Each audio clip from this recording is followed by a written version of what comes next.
Tensei Shitara Slime Taken, WN. Chapter 31, Emergency Meeting. Translator's Corner, Cast, a clown and a psychiatrist. Clown: Doctor, I feel like I'm forgetting things lately. Psychiatrist: is that because of stress or your profession? Clown: how do you mean?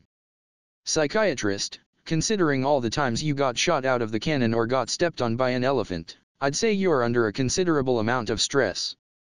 Though that isn't my field of expertise. Clown: but they said you specialize in stress-related issues. Psychiatrist: for that kind of stress please see your primary care, or a physicist. By the way, I'm still billing your insurance company for this visit. Clown: but you haven't told me anything yet. Psychiatrist: do you feel like you can overcome your fear of mimes? Clown: Kya. Psychiatrist: if you would like to discuss those, please schedule another appointment. Today's consultation is over, please remember the copay. Clown. Psychiatrist: I love American healthcare. Forest Disturbance Arc. Chapter 31, Emergency Meeting. Now, after the moron had left, this is what we did. Right about then, Sui had returned from his scouting mission. Just in time. Gathering everyone, I decided to hold a conference. From the hobgoblins, Rigurdo, Rogurdo, and Ryrina. Kaijin representing the dwarfs. Benimaru, Hakura, Shin, and Sui representing the ONI. And, myself. Altogether, 12 people. The current core members. Kaijin also speaking on behalf the construction and manufacturing departments. Department of Production is supervised by Ryrina. Department of Governance has Rigurdo at the top, and 3 chiefs making up the judicial, legislative, and executive branches. However, this particular department is not completely established yet. But that's a problem for the future. Department of War by Benimaru and Hakura. Department of Intelligence by Sui. Department of Defense by Rigur. At present, we have only 6 departments active in our city. Well, though I say active, they are so in name only, however, it's probably a good idea to slowly develop them. Currently, everyone is living with little worry about food.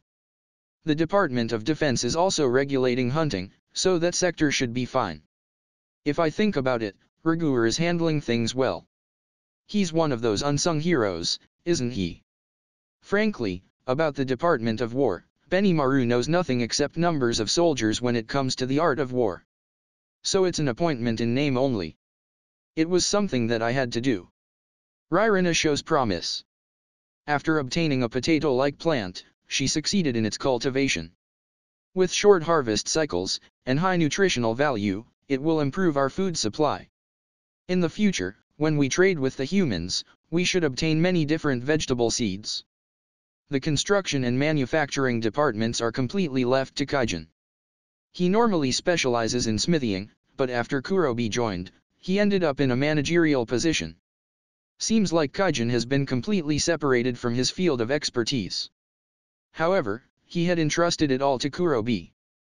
According to Kaijin, they are still busy with establishing the smithy, but once things calm down, he'll devote himself fully to production. That's how it is.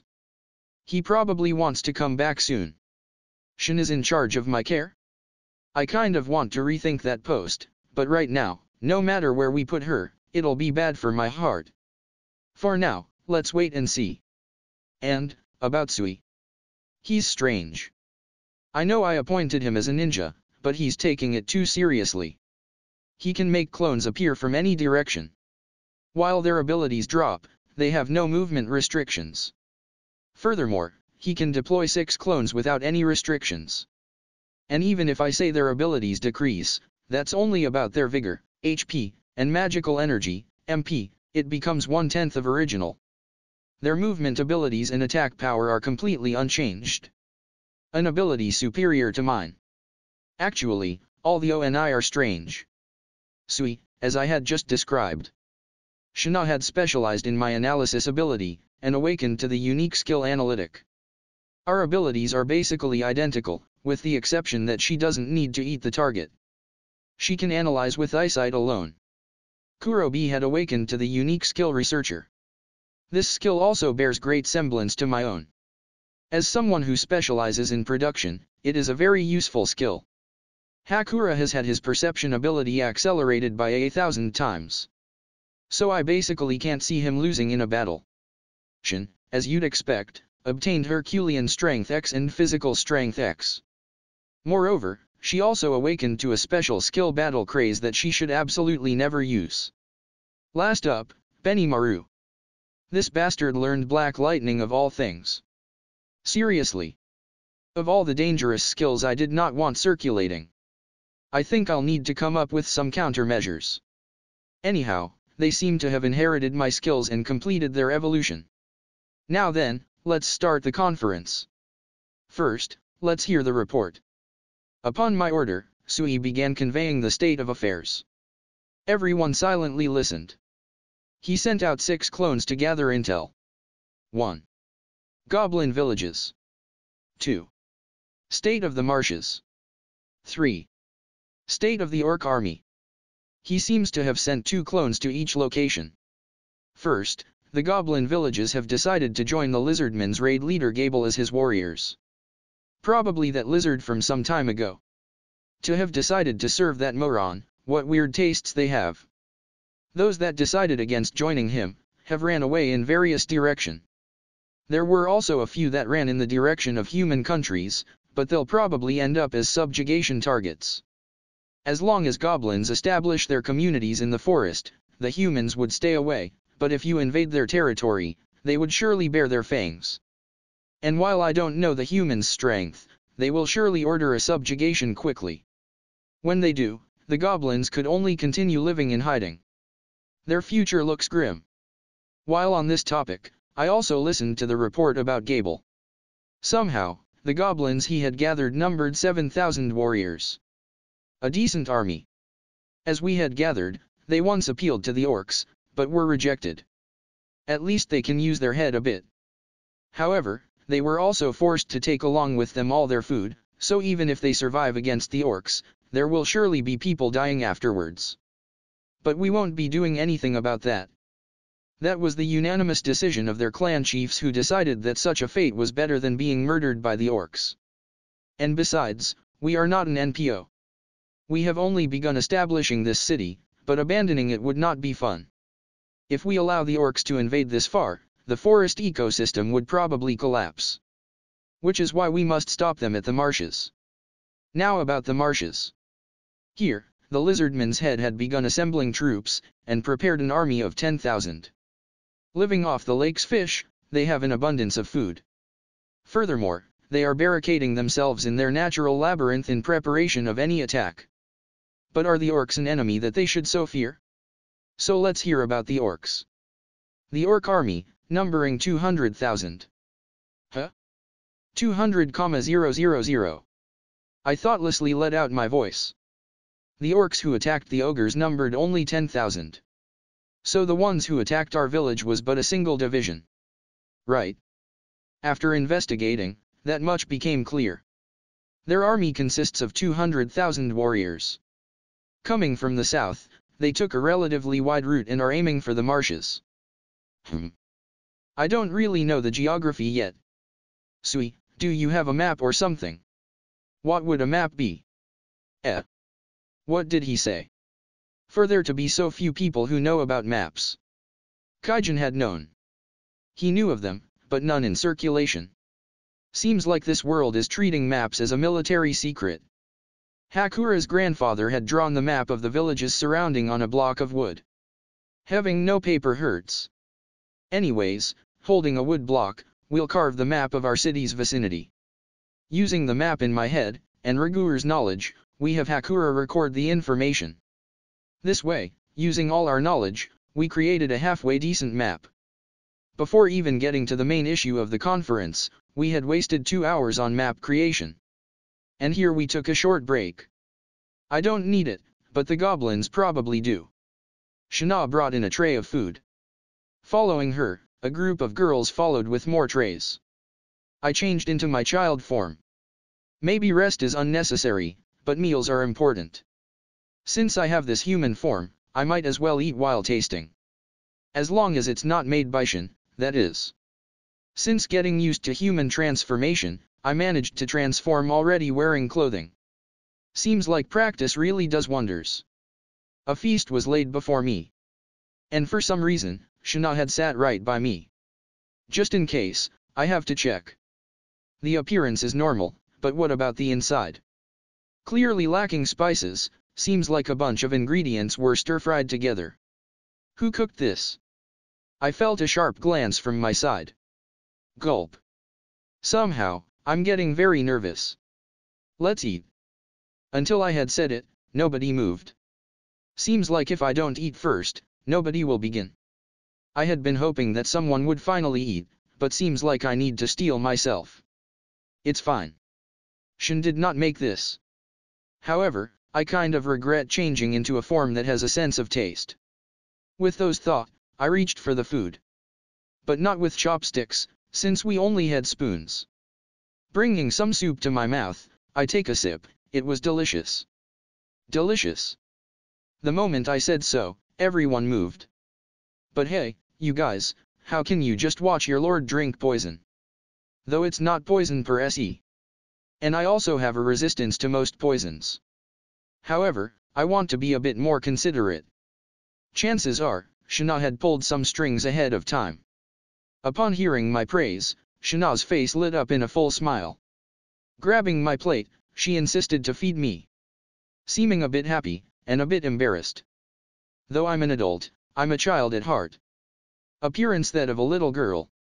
Even if I let her feed me, there shouldn't be any problems. Few funny victory laugh escaped from Shana while she glanced at Shin. Tears seemed to have started to form in Shin's eyes, but her expression quickly turned to that of surprise after she had tasted the dish. Right, Shana. If you polish your cooking skills a bit more, they'll really shine. You'd never consider putting strange things into people food. Even without seasoning, to be able to bring out the taste of the ingredients this well. But was Benimaru a test subject for the many dishes before this? That I could not have known about. Well, Shana was probably a cooking prodigy. She could probably perfect the taste using her analytic skill. That isn't a waste of ability, that's the proper way to use it. It's been a long time since I last enjoyed a meal this much.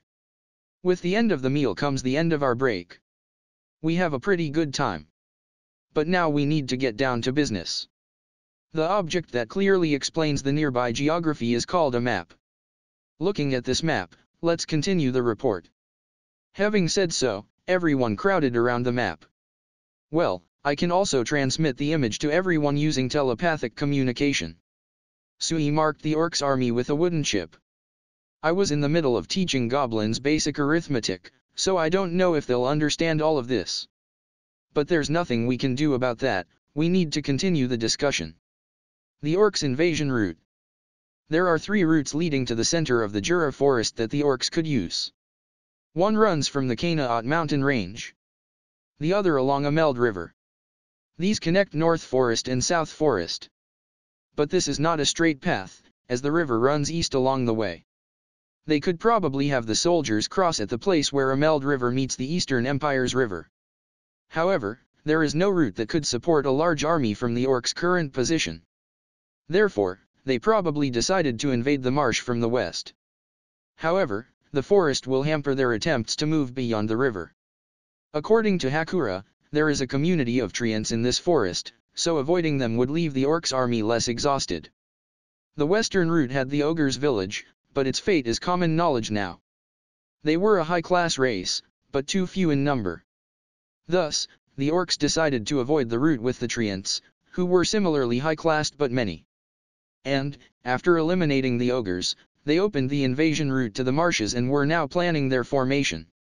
However, with 200,000 soldiers, how are they keeping them fed? What are they doing about food? To my question, I looked into it.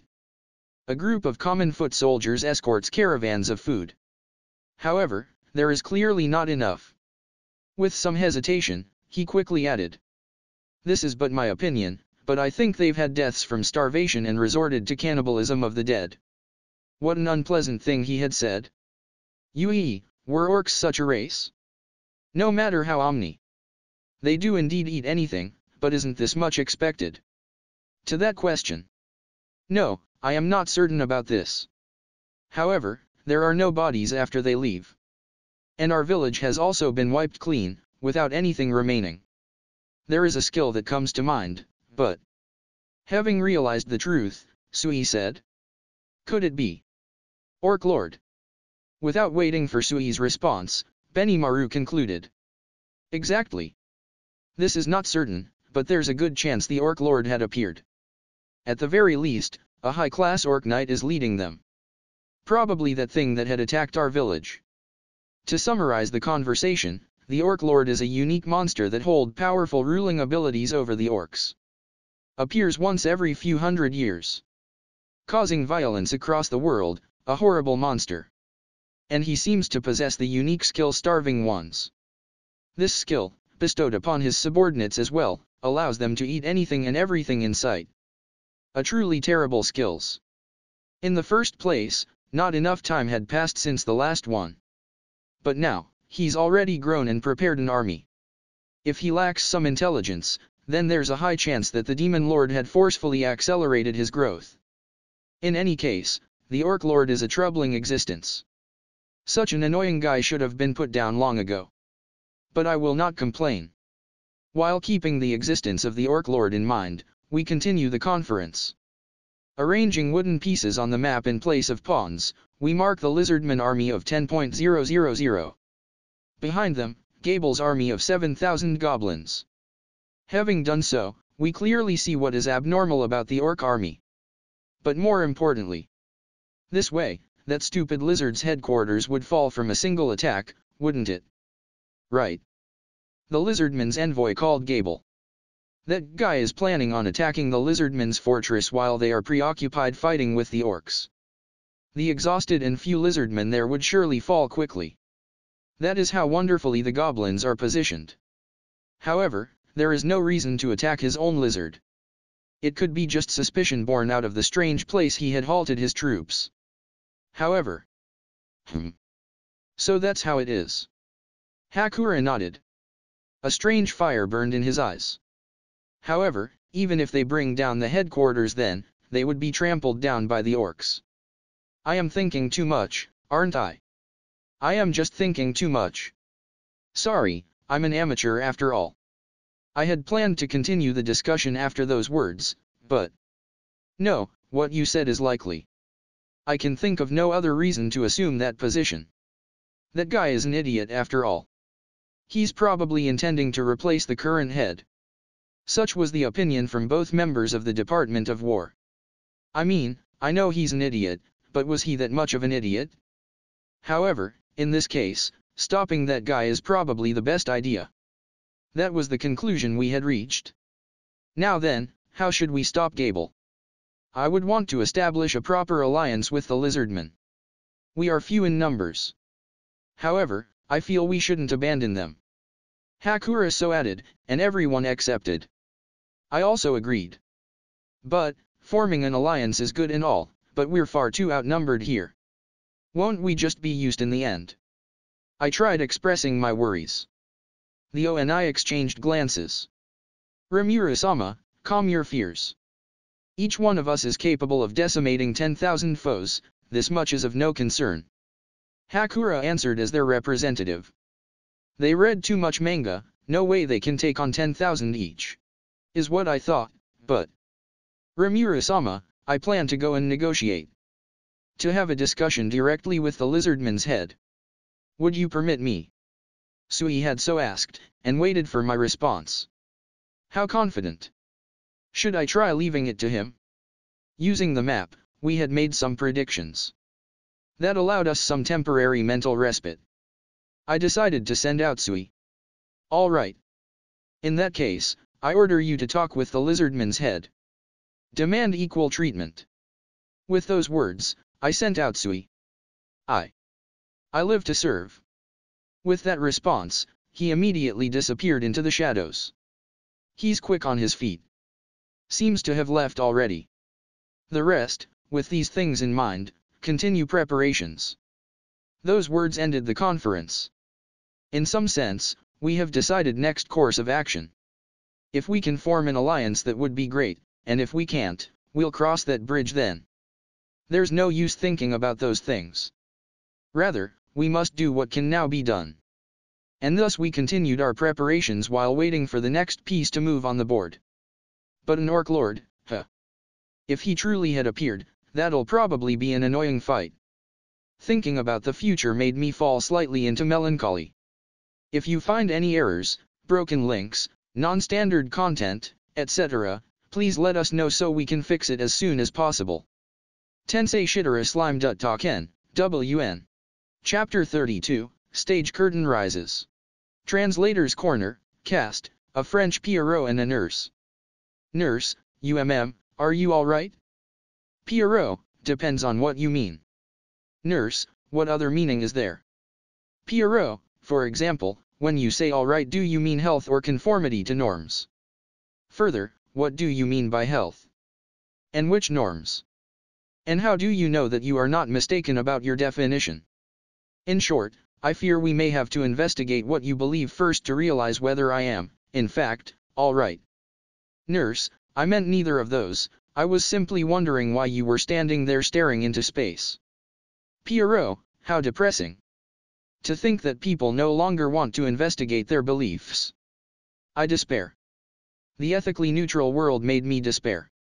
Nurse, okay. How about I escort you to the reception room? Let me know if you need any help. Pierrot, where is the stairs? Nurse, down the hall to your left, why? Pierrot, one step forward, head first 12 floors down. Nurse, let me call the doctor. Pierrot, he is useless. Forest Disturbance Arc. Chapter 32, Stage Curtain Rises. Leveling the ground in their wake, the Orc army advanced into the forest. Trample them. Trample them. Trample them. Trample them. While lifting their voices, with a glow in their eyes, the Orc army advanced into the forest. There was not a single normal thought in their minds. Everything their eyes fell upon was food. They forever hungered, and only the desire to eat pushed them forward. Collapse. Again, a comrade had fallen. But they were overjoyed. More food. They thought. Normally, he was their dear comrade. Now, he was but a lump of flesh to eat. He was still breathing, but to them it meant the meat was fresh. Those fortunate to be walking close immediately began disassembling the corpse. The liver was reserved for the squad leader, but the rest went to he who grabbed it first. Gucha. A disgusting sound reverberated through the land. They always hunger. And, their strength rises the hungrier they are. That is the effect of the unique skill-starving ones.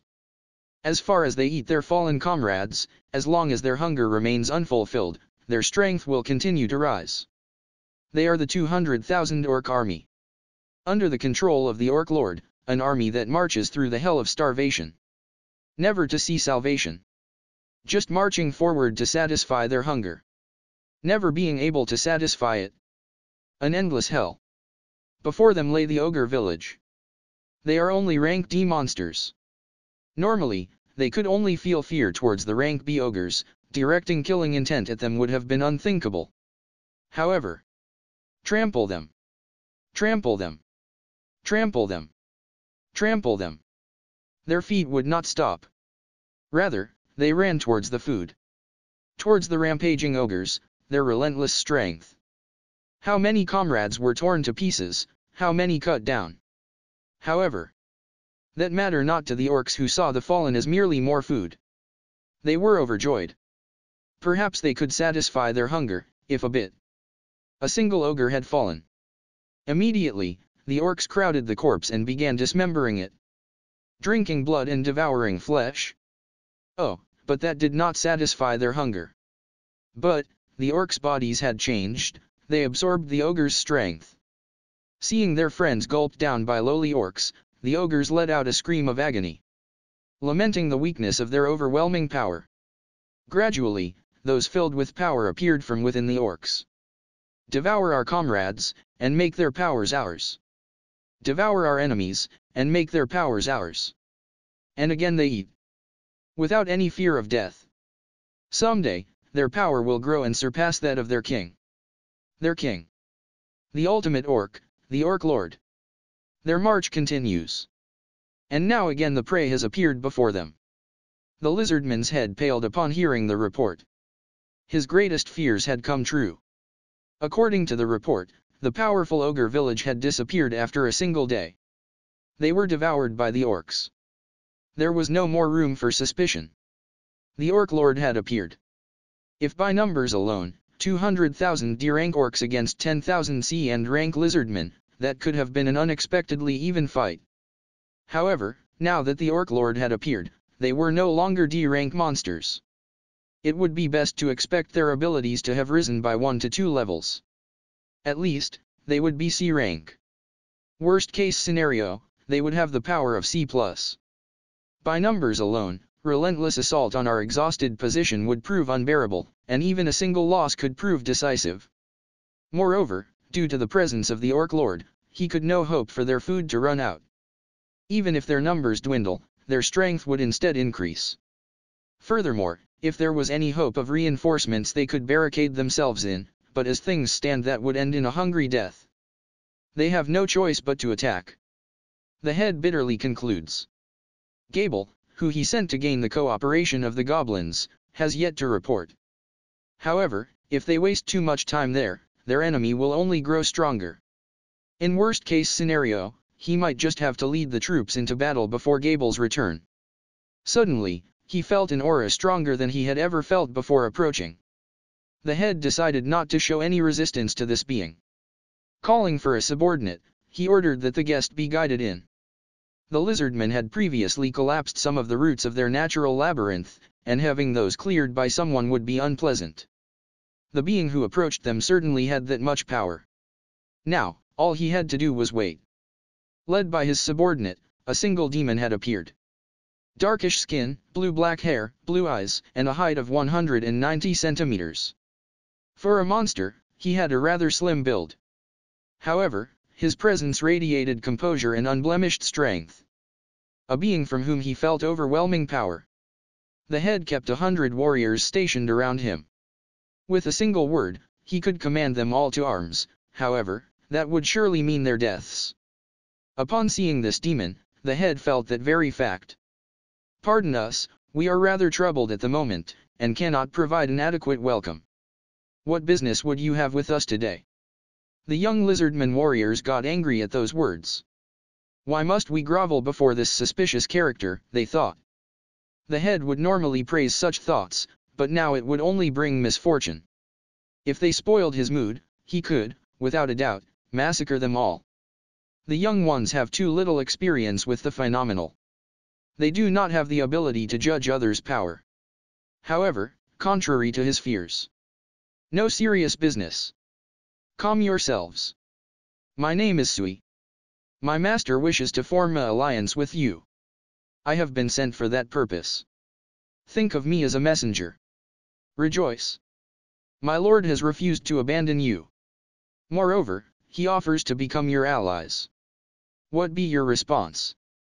Completely in contrast to his first statement, such a speech he delivered. The meaning of the words aside. That is, the message was brief. However, he seems to demand an immediate decision. But, the head needed to think. Sui. So he called himself, this demon. A named monster with overwhelming power. And such a monster serves someone. If they side with such a being, then perhaps even the Orc Lord could be defeated? Moreover, they are offering an alliance and not servitude. That would mean that the lizardmen would be treated as equals. What choice did he have but to accept? So he thought. But at that moment. Head. Why do you permit him to run his mouth thus? Where he hails from we don't know, but the proud lizardman shouldn't flatter such a pompous fool. Exactly. Gable-sama should soon return, and then we alone could handle the lowly orcs. Right. Their master probably fears the orcs and came to cling onto us. Doesn't he simply want us to save him? How charming. The ones who so shouted were Gable's subordinates. Caught with his mouth open, the head's face twisted in horror and dismay. Even if you idiots can't understand the power of the man in front of you, to go and reject someone's offer of an alliance. Yes, his speech was slightly impolite. However, it is unbecoming for some foot soldiers to show disrespect to a messenger. Moreover, for someone of higher status to himself journey to us offsets any possible disrespect. He had thought he sent a group with an outgoing personality to the negotiations, but that seems to have backfired. Have we angered him? Thinking so, he looked at Sui. He had not averted his sight, but looked straight at the head. He seemed to have no intention of humoring the noisy idiots. The head felt relief. He could not let a group of ignorant people to ruin the conversation. Silence. With a single word, he shut that group up. He then sent a signal to his bodyguards. I will decide what we do. You have no right to speak here. Reflect on your foolishness tonight. Gable's subordinates he had sent to prison. They were making noise on their way out, but he had no time to deal with them. And, to the messenger.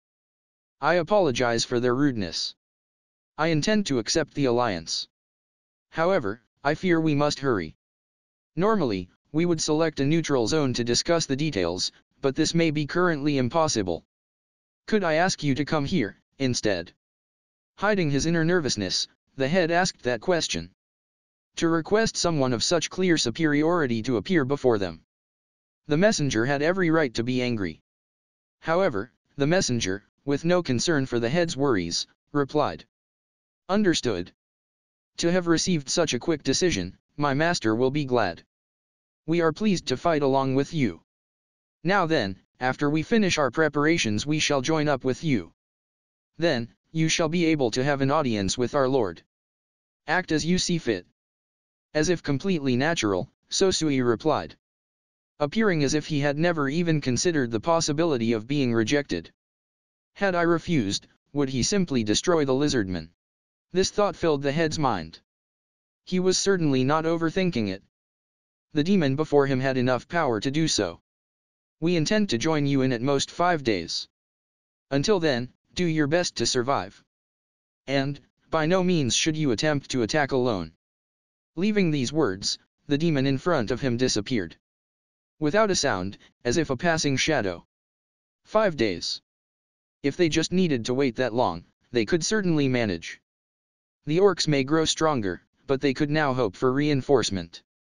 How large the reinforcement would be, he didn't know, however, even if Sui were to show up alone, he could possibly turn the tide of battle.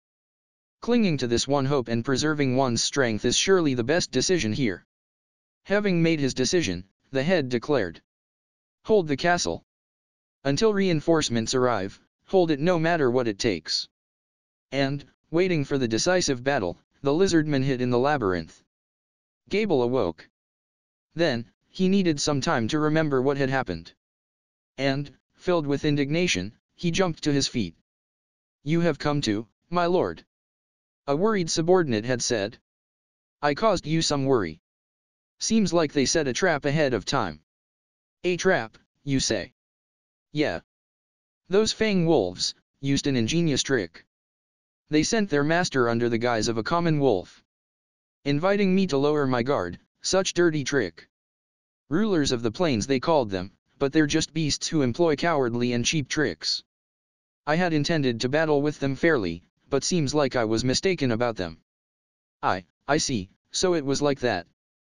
Were it not for their trick, Gable-sama would certainly be victorious. Is that how it was? Those dastardly wolves. To resort to such dirty trick. Gable nodded to such a reaction. It was as they said. There could have been no other reason for his defeat. However, for the proud and powerful race to employ such dirty tactics. Gable was disappointed in the wolves.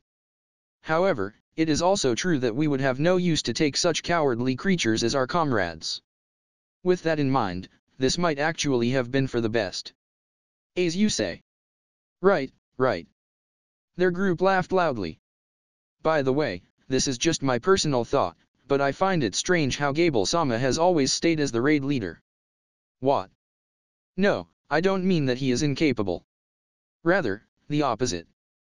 I find it strange that we keep following that decrepit head. Continue. Yes. I think that the old head should just retire and have Gable-sama succeed as our leader. If he does, then the orcs would have no reason to look down on us. As you just said, we should display Gable-sama's power before all the lizardmen, have him purge those who reject him, and start a new age for our race. What could bring our race greater joy? Gable nodded. So you guys had thought the same thing, huh? I had just been thinking whether it was not a good time to make my move. Would you fight alongside me? He looked around him. The lizardmen could only imagine a new age unfolding before them. They were certain that they would seize tremendous power. And will you represent us? One of them asked. Gable lightly nodded. So the time has come. Very well. Let us fight together, he declared. Surrounding him, cries of joy could be heard from the lizardmen. Thus, the fool has taken the stage. And thus, the curtain rises as chaos spreads on the stage. If you find any errors, broken links, non-standard content, etc., please let us know so we can fix it as soon as possible. Tensei Shitara Slime Datta Ken, WN. Chapter 33, Audience. Translator's Corner, Cast, an English clown and French Pierrot. Pierrot, what a rude hospital. Clown, really? I thought the doctor was actually pretty helpful towards the end. Pierrot, I met this nurse, she didn't get my jokes. Clown, that's cause those aren't jokes, Pierrot. A joke is more colorful. Or maybe, light? Like here's one, I become faint and nauseous during every minor medical procedure, such as making an appointment over the phone. Pierrot, so stating facts is considered humorous now? Where has the world gone? Idispa. Clown, stop.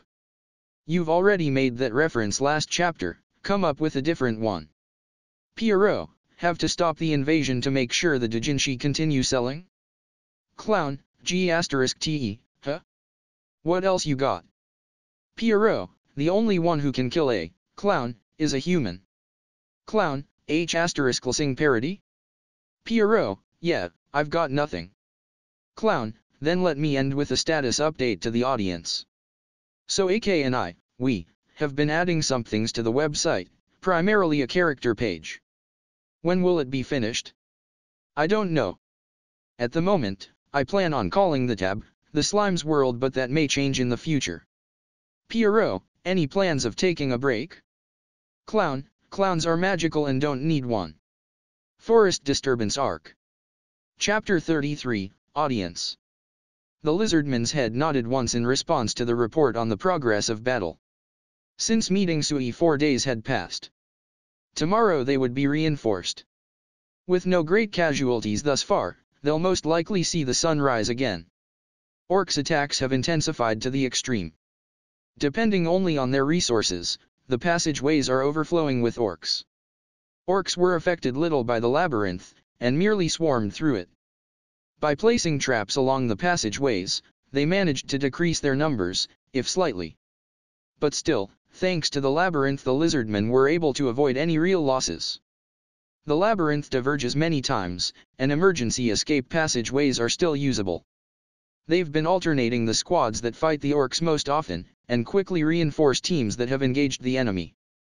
Since this battle is under his direct command, he has no intention of becoming conceited. Because the reinforcements are coming, because there is hope, everyone is somehow struggling by. In reality, those who have fought the orcs were surprised by their strength. These orcs were worlds stronger than the usual. Right now, a single orc can challenge up to 3 lizardmen. Moreover, their power seems to be increasing. This is, of course, the result of the Orc Lord's command. The head also strictly ordered that those injured must immediately switch without. Since, should the injury result in death, the orcs will become stronger. Carefully, and without error thus far, they have been maintaining the defense line. And only a day left. When the reinforcements arrive, they'll probably be able to make use of the terrain to crush every orc. At the very least, they could at least alternate with the members stationed at the most important defense points. Thus filling his head with wishful thinking, the head relaxed a bit. That's when it came. The news of Gable's return. Gable was indignant. What's with this? The prideful lizardmen were cowardly hiding in holes from some lowly pigs. He was going blind from anger. However, all would soon be fine. He had returned, and, like a proper lizardman, would fight with pride. With that thought, he headed to the head. Well done, Gable. I presume you've been able to obtain the goblins' support. Aye. We've been joined by 7,000 warriors. Is that so? With this, we'll somehow make it. In that case, let's engage the enemy at once. After reporting thus to the head, he prepared himself for battle. Now that he had returned, he could not permit the orcs' selfish actions. Surely the head had been waiting for him to return. However. No, the time hasn't come yet. While you weren't here, we had been offered an alliance. They will be arriving tomorrow. And then, after holding a strategy meeting, we will be striking against the orcs. Completely out of the blue. Such unthinkable things the head had said. What? The head was not waiting for me. That thought led to dissatisfaction, which further worsened Gable's mood. To depend on some unknown reinforcement against some lowly orcs. Head, if you send me out, I'll quickly crush the orcs. Order me to go. His indignation growing, he was hoping to vent it on the enemies. However. No. We shall fight tomorrow. You must be tired, so rest up. Completely ignored. Gable's mind went blank in anger. Completely ignoring him, and depending on some strangers. Unforgivable. Head, no, father. Stop this foolishness. You seem to have gone senile, you just don't see the truth. What was that? Gable, what are you planning? Up until now, he was holding back in respect of his father. In fact, there were many admirable qualities that he possessed. So Gable was obedient. However, he refused to recognize Gable, and that Gable could not forgive. His time had finally come, that's all. So nodding once, he shot his subordinates the signal. Father, your time has come to an end. From now on, I am the new lizardman's head. Gable loudly declared. At this declaration, the goblins noisily ran into the head's chamber. Armed with stone spears, they surrounded the head and his guards. Gable's subordinates, the hand-picked elite, also readied themselves behind the goblins. Gable, what is the meaning of this? Unable to understand the situation, the head raised a panicked voice. How unusual. However, that only pleased Gable's superiority complex. Father, good work up until now. Leave the rest to me, and enjoy your retirement. His subordinates then disarmed the head and his guards. And then, Gable took the head's, his father's spear into his hands. The spear, a magic item called the Water Vortex Spear, is the symbol of the lizardmen themselves. An item with overflowing magical power. Held by the strongest lizardmen. A weapon that was most fitting for Gable. And looking at his father and the guards. Leave the rest to me. You'll probably be restrained until the war is over, but bear with it, okay? So he called out. Wait, Gable. Stop this selfishness. At least, wait until tomorrow. Ignoring his father's pleas. What an eyesore. Take him away. So he ordered. Of course, he had no intentions of having him killed. He needed him out of the way, though.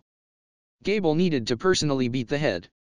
Of course, as a new hero who'd stand atop of all the lizardmen, such an event was necessary. Surely then his father would recognize his strength and praise him. The mere thought made him giddy. The new head, taking along his goblins, proceeded to take command over the lizardmen. They will soon hear about the usurpation anyways. And once they acknowledge him, they will set off to fight. Gable could not imagine the possibility of defeat. His father's warning were completely wasted on him. From the beginning, Gable's followers were cheering on, demanding the opening act of the play. The ones he found in the prison were the same. Drunk on their praise, Gable enjoyed sitting on the throne. His time had finally arrived. He had completely ignored the trivial things like an orc invasion. What a... The head was tormented by regret. Don't be hasty. So he was told many times before. And this was the situation he had found himself in. He was certain in his control over his brethren. But to have been betrayed by his own son. This is very bad. If this goes on, the lizardmen will attack without waiting, and will meet certain demise. Making up his mind, he looked at the guard captain. He is another one of his sons, Gable's brother. Guard captain noticed the head's signal and nodded. Go. The moment the head screamed that word, the guard captain broke free of the restraints and took off running. They needed to let their ally know about this situation. That messenger, Sui, did not hide his aura. So, surely upon getting out of the labyrinth, he would know where to go. Betting on that fleeting possibility, the head sent his son out. He had thought about restraining Gable's subordinates. However, he did not have the heart to hurt his brethren, so decided to simply escape. The head, intending to take responsibility, stayed in prison. And prayed that his son may make it out safely. Only 5 days. That promise he could not keep, and now lamented his failure. And hoped that his failure did not result in them being abandoned. Surely he was offered an alliance because of some value they had seen in the lizardmen. Perhaps now they had lost what little value they had. Gable was probably busy making his debut. In that case, no one will be sent to replace the tunnel defense squads. With reinforcements, the orcs will gradually grow stronger, and the defense teams will be eventually overrun. The women and civilians we had gathered in the center of the labyrinth will then be defenseless. Should that happen, but grieving won't stop this. We will defend them to the end. That was the head's decision. To buy even a bit more time. That was the only thing he could do. Side story. A wide conference room. Made from fragrant wood, a table that must have cost a fortune. A true round table, capable of sitting more than 10 people. The number of chairs currently set, 12. Surpassing the most extravagant designs, even royalty would have a hard time acquiring it. A rug that textile workers took more than 10 years to weave covered the floor. One wall was decorated by a painting of some wondrous landscape by a heavenly artist. Any article in the room would cost 10 years' worth of an aristocrat's income. And by the entrance of the room, a single man, dressed like a clown, refrained from entering. And seemingly to an empty room. For gathering despite your busy schedules, I offer my gratitude. Respectfully offered his greetings. Carefully, as if to avoid losing the interest of the beings inside. Today's guests. They were those whom you must never anger, supreme beings. As if out of thin air, a shadow of a man appeared in one of the chairs. Lacking details, a hazy shadow. What plot are you intending to humor us with today? We tire of this, how about starting already? A woman replied. A room that was previously empty was now occupied by a number of auras. Gah-ha-ha-ha-ha. Fret not, it shall be soon, no? The tragic birth of a new Mu. TL note, Mu, demon lord. You might as well know this word. Fu-fu-fu. A Mu? We have plenty of those already. Any more won't be amusing in the slightest, no. Hey, don't say that. The ruler of Jura Forest has disappeared. A new one is needed, right? In that case, shouldn't we just claim it for ourselves? Humph. It's because of people like you that the non-aggression pact may be annulled. Shut up. I know. And other similar egoistic conversations were held among them. The clown by the entrance felt as if covered by sweat from their very presence, and yet couldn't wipe it off. Because he is a demon. He doesn't sweat. He, the demon Gelmudo, simply wished to explain the stage he had prepared for them. Now then, ladies and gentlemen. I wish to explain the play, if you may permit. Fearfully he called out. The noisy conversation suddenly stopped and all eyes focused on Gelmudo. Intimidating him without having said a word. Were they insulted to be interrupted by a lower-ranked Gelmudo? Worry spread in his heart. Were he to earn their displeasure, someone like Gelmudo would be erased in a blink of an eye. Contrary to his fears. Begin already. Didn't I already say I was bored of boredom? They permitted it. Relieved, he began the explanation. He had planted the seeds of conflict in the forest. There were some that failed to bloom, but there were plenty fruitful ones. He had also intended to plant some seeds among the ogres and the treants, but those seeds were refused. The ones he manipulated were still powerless. However, on the ones who rejected being named by him, the ogres, he had passed his judgment. So overall he was satisfied with the results. Now then, let us open the curtain on this tragedy. The thread of the Orc Lord met with an alliance of the races. The one left standing shall be proclaimed the new Mu. Right. This was all planned to create a new Mu. That task was left to Gelmudo. He was overjoyed with this order. If he handled this well, he could obtain a Mu for his personal use. He worked hard towards that end. Until now, for 300 years, he had been planning a species war. However, Feldera's disappearance caused the plans to spiral out of control. So he gave up on having a war between the named monsters born from the goblins, lizardmen, and other such races. Instead, he sent out the Orc Lord. This was not in the plan, but it was something he could use well. An Orc Lord loyal to his order. The game's rigged, but there's nothing he could do about it now. After crushing the goblins and the lizardmen, the Orc Lord will become the new Mu. He also got rid of those annoying ogres. Now, there was nothing to worry about. As long as the orcs avoided invading the treants' territory, that is. All according to plan. He had feared the many Mu that had been manipulating him until now, but he finally had the chance to return the favor. He would soon be able to manipulate a Mu. A birth of one loyal to his command. Hiding his excitement, Gelmudo continued the explanation. He could already see the Orc Lord that would bow before him. The day his ambitions would be fulfilled would come soon. He honestly believed that. Translator's Corner. Clown, I know what you're all thinking, I knew clowns were evil. =3 =3 3. If you find any errors, broken links, non-standard content, etc., please let us know so we can fix it as soon as possible. Tensei Shitara Slime Ken, WN. Chapter 34, The Outbreak of War. Translator's Corner, cast an English clown and a French Pierrot. Clown, should we let the audience know that the side story is actually a part of the web novel and not written by us? Pierrot, I'm pretty sure they've figured that much out.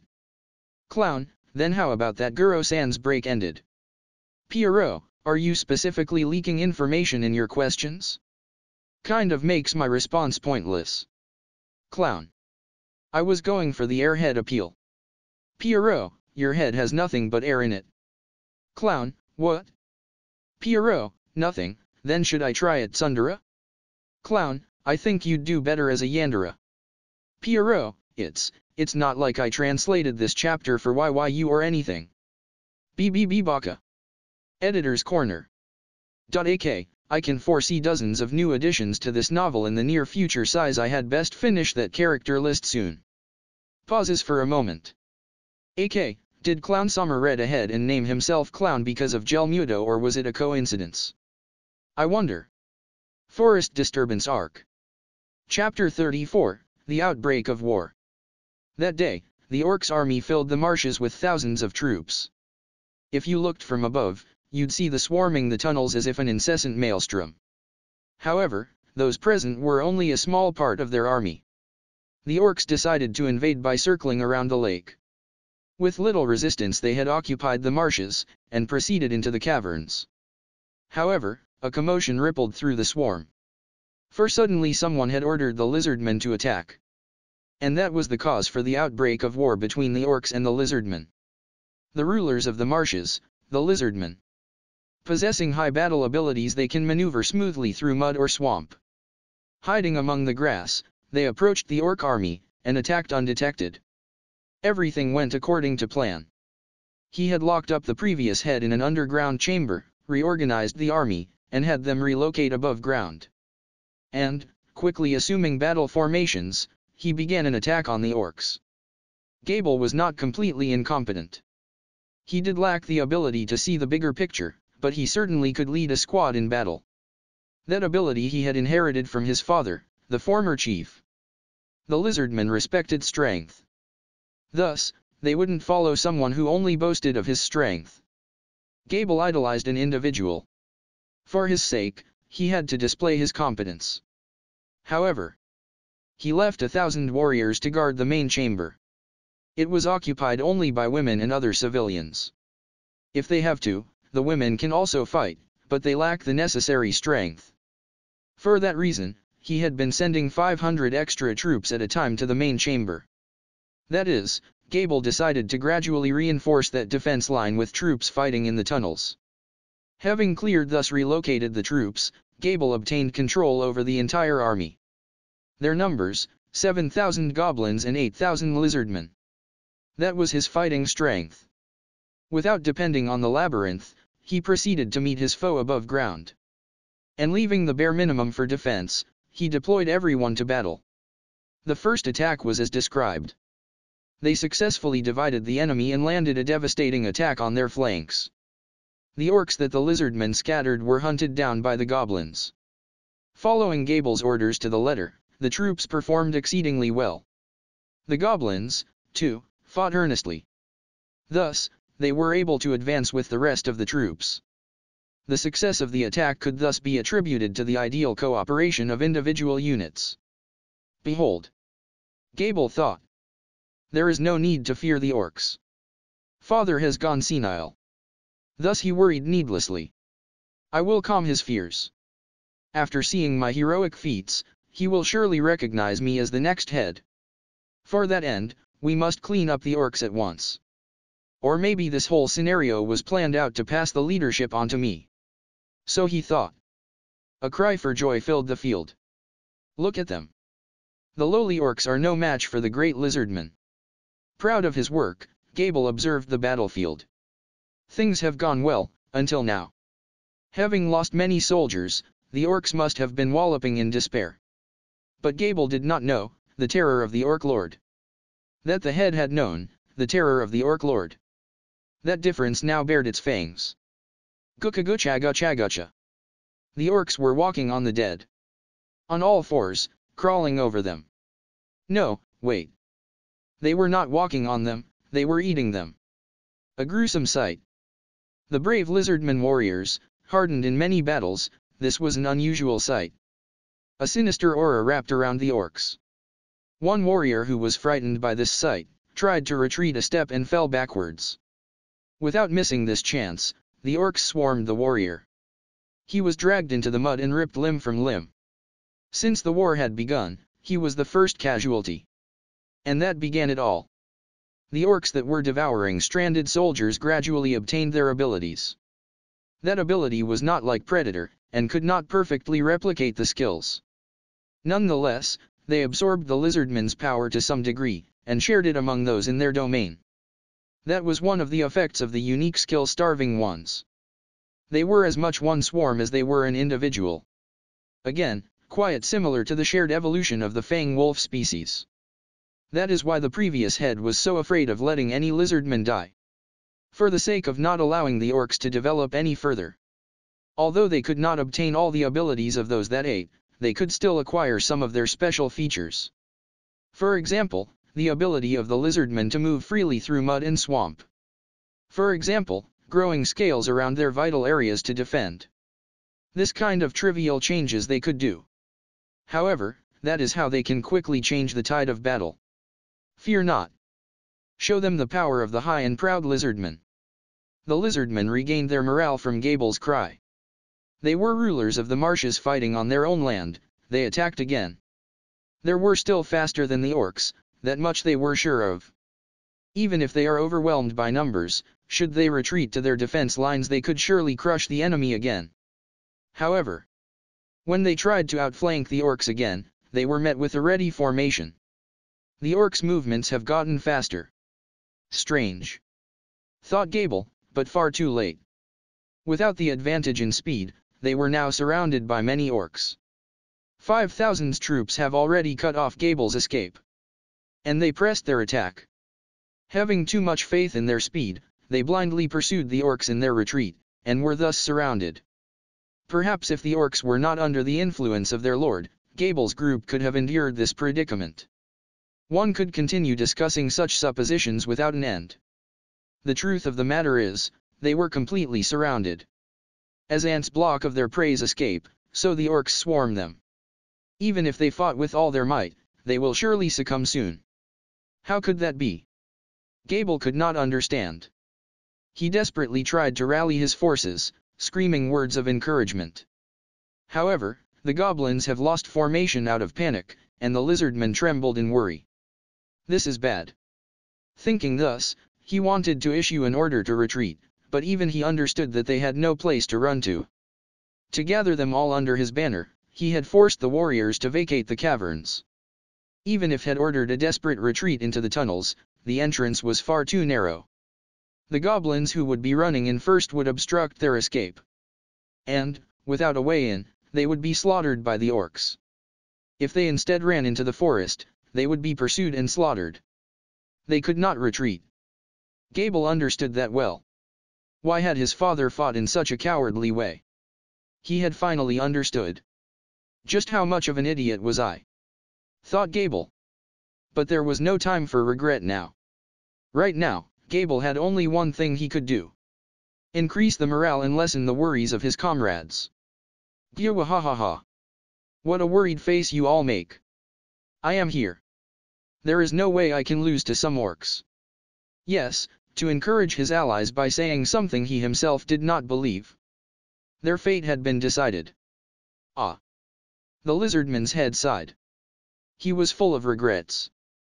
That, for one, he had mentioned the terror that Orc Lord was only in fairy tales. No, he had mentioned it at other occasions. However, the fact that he failed to convey his terror now caused the head endless regret. Had he explained it properly, maybe Gable would have been more vigilant. But now it's too late.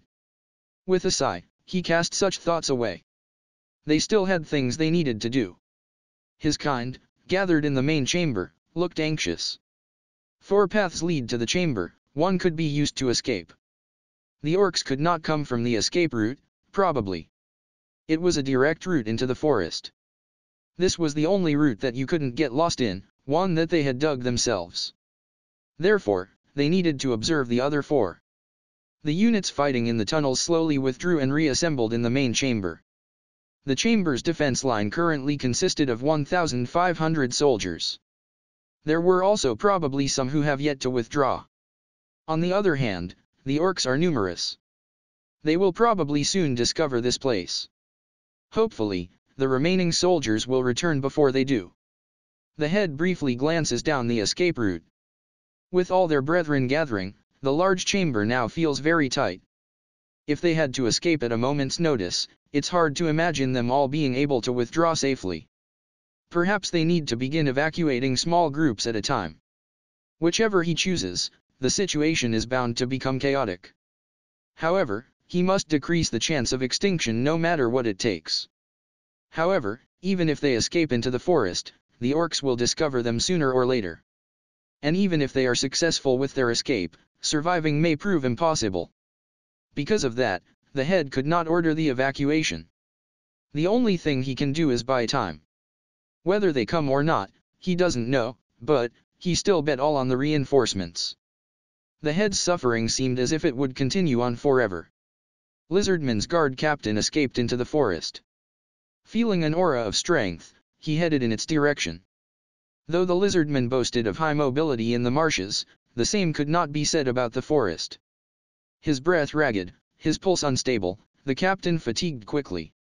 However, he had to keep running. His sprint could decide the future of his race. And like that he continued for 3 hours. As if ignoring his bodily limits, he earnestly pressed on. Pressing on by will alone, he could collapse at any moment. He was well aware of the fact. Moreover, he did not know if the demon named Sui was in fact up ahead. Whether he would agree to help, he also did not know. Should he even bother running? That thought crept from the dark corners of his mind. However, he refused to entertain the thought. He failed to stop Gable's foolishness. So he believed. He had known that Gable desired to be recognized by the head. However, he had not mentioned it to the head. The lizardman's hero, Gable. He was also one of those who respected Gable. To take responsibility for his mistake, the captain could not abandon his mission. If he stopped, he would not be able to run again. Thus, he pressed on. There was someone who saw this desperate sprint. Though the captain himself had not noticed that being.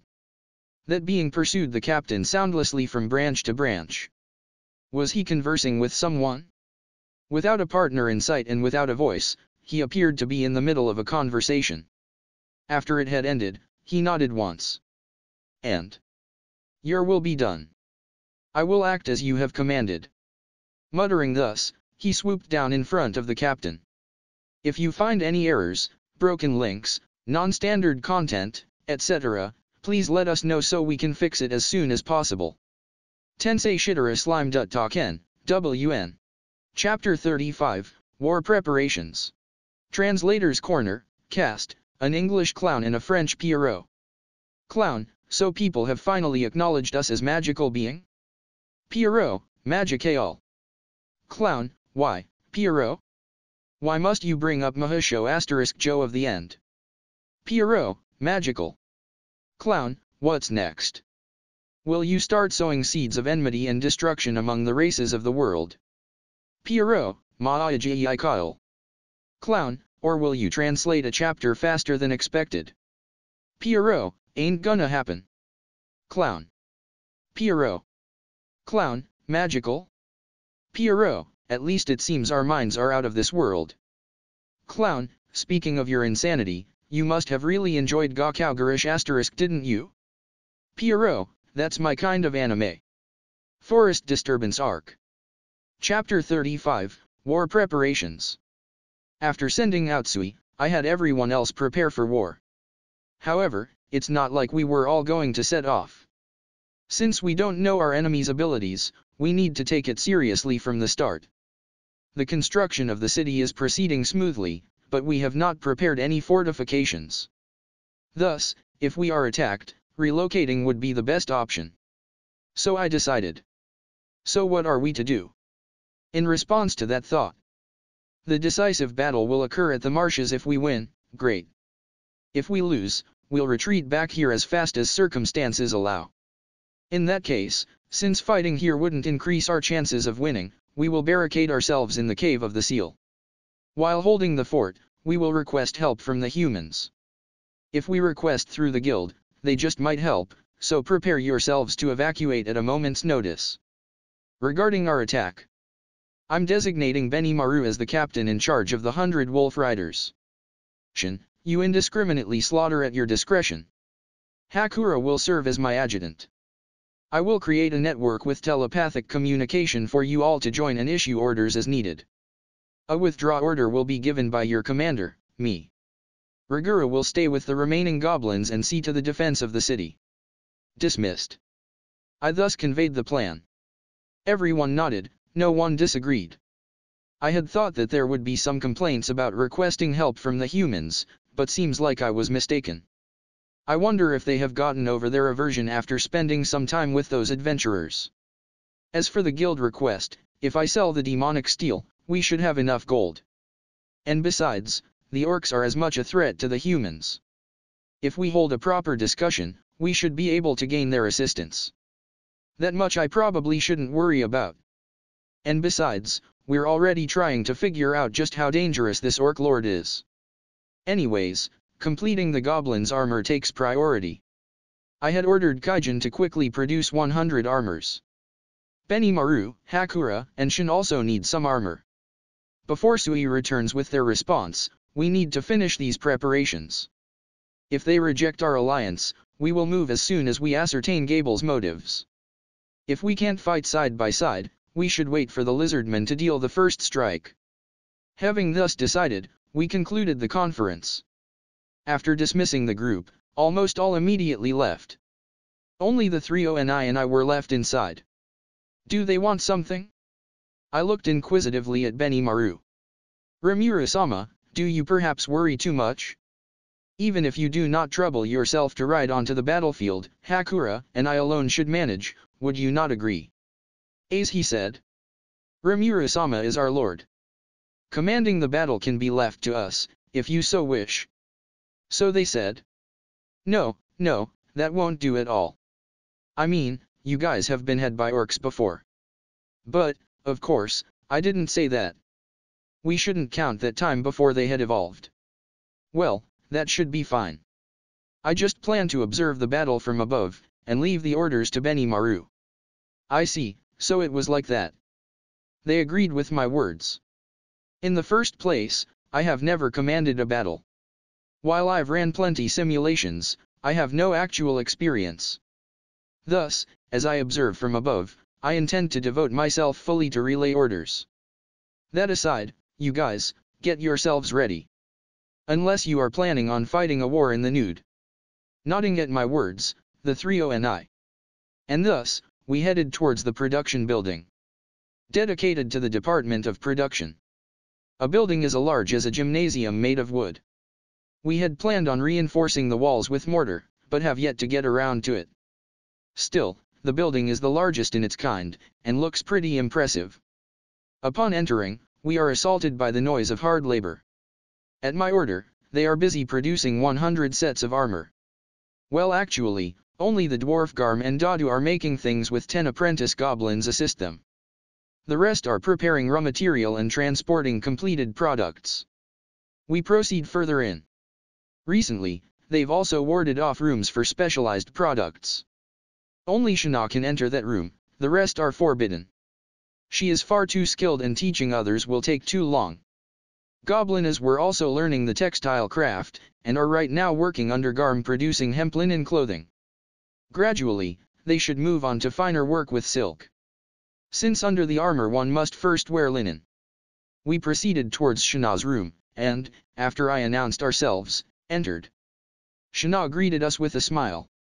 I don't know when it happened, but I suddenly found myself wrapped in a beautiful kimono.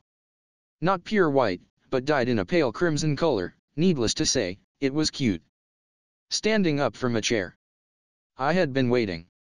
I wished to participate in the conference myself, but feared unable to contribute better than with a meal. I humbly ask your forgiveness. However, I had finished preparing Rimuru-sama's dress. And Uni-sama and the rest's by the way. By the way, huh? Ho ho ho. That's only to be expected.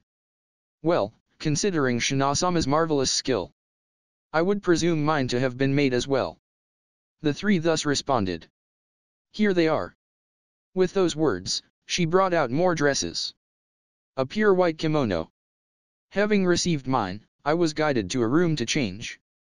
First, I entered and began changing. Changing into my child form that wore the black fur coat. Removing the coat, I wrapped myself in the kimono that Shana had made. A glossy linen. First-class silk that feels wonderful to the touch. Underneath, I'll probably wear the pants I previously received. Putting the silk to my body, it immediately changed size to fit me. This one also became a magic item, huh? Seems like after mixing with my magic it becomes as if a part of my body. Just to try, I change into an adult and, as expected, the clothing grows appropriately. What a wonderful product she had made. Wearing the coat over it, I finished with the clothing. Then, I take out an item from my breast pocket. It is a beautiful mask. The one Shizu-san had forgotten, the anti-demon mask. My body radiates a small amount of magical energy as aura. If I focus, I can conceal it, but there have been times when I've let it spill. Thus, I plan to use this mask to hide it. It had broken once before, but I had to repair it. I equipped the mask. Strange, but it makes me feel calm. Normally, since I don't need to breathe, I don't do it even as a human. I could create lungs if I wanted to, but since I don't see a need to, I haven't made them. However, when wearing a mask I can pretend to be breathing. And it doesn't feel strange. Okay. When we head out into the world, let's use this appearance. Returning to my child form, I had so decided. Wearing the clothing, I exit the fitting room.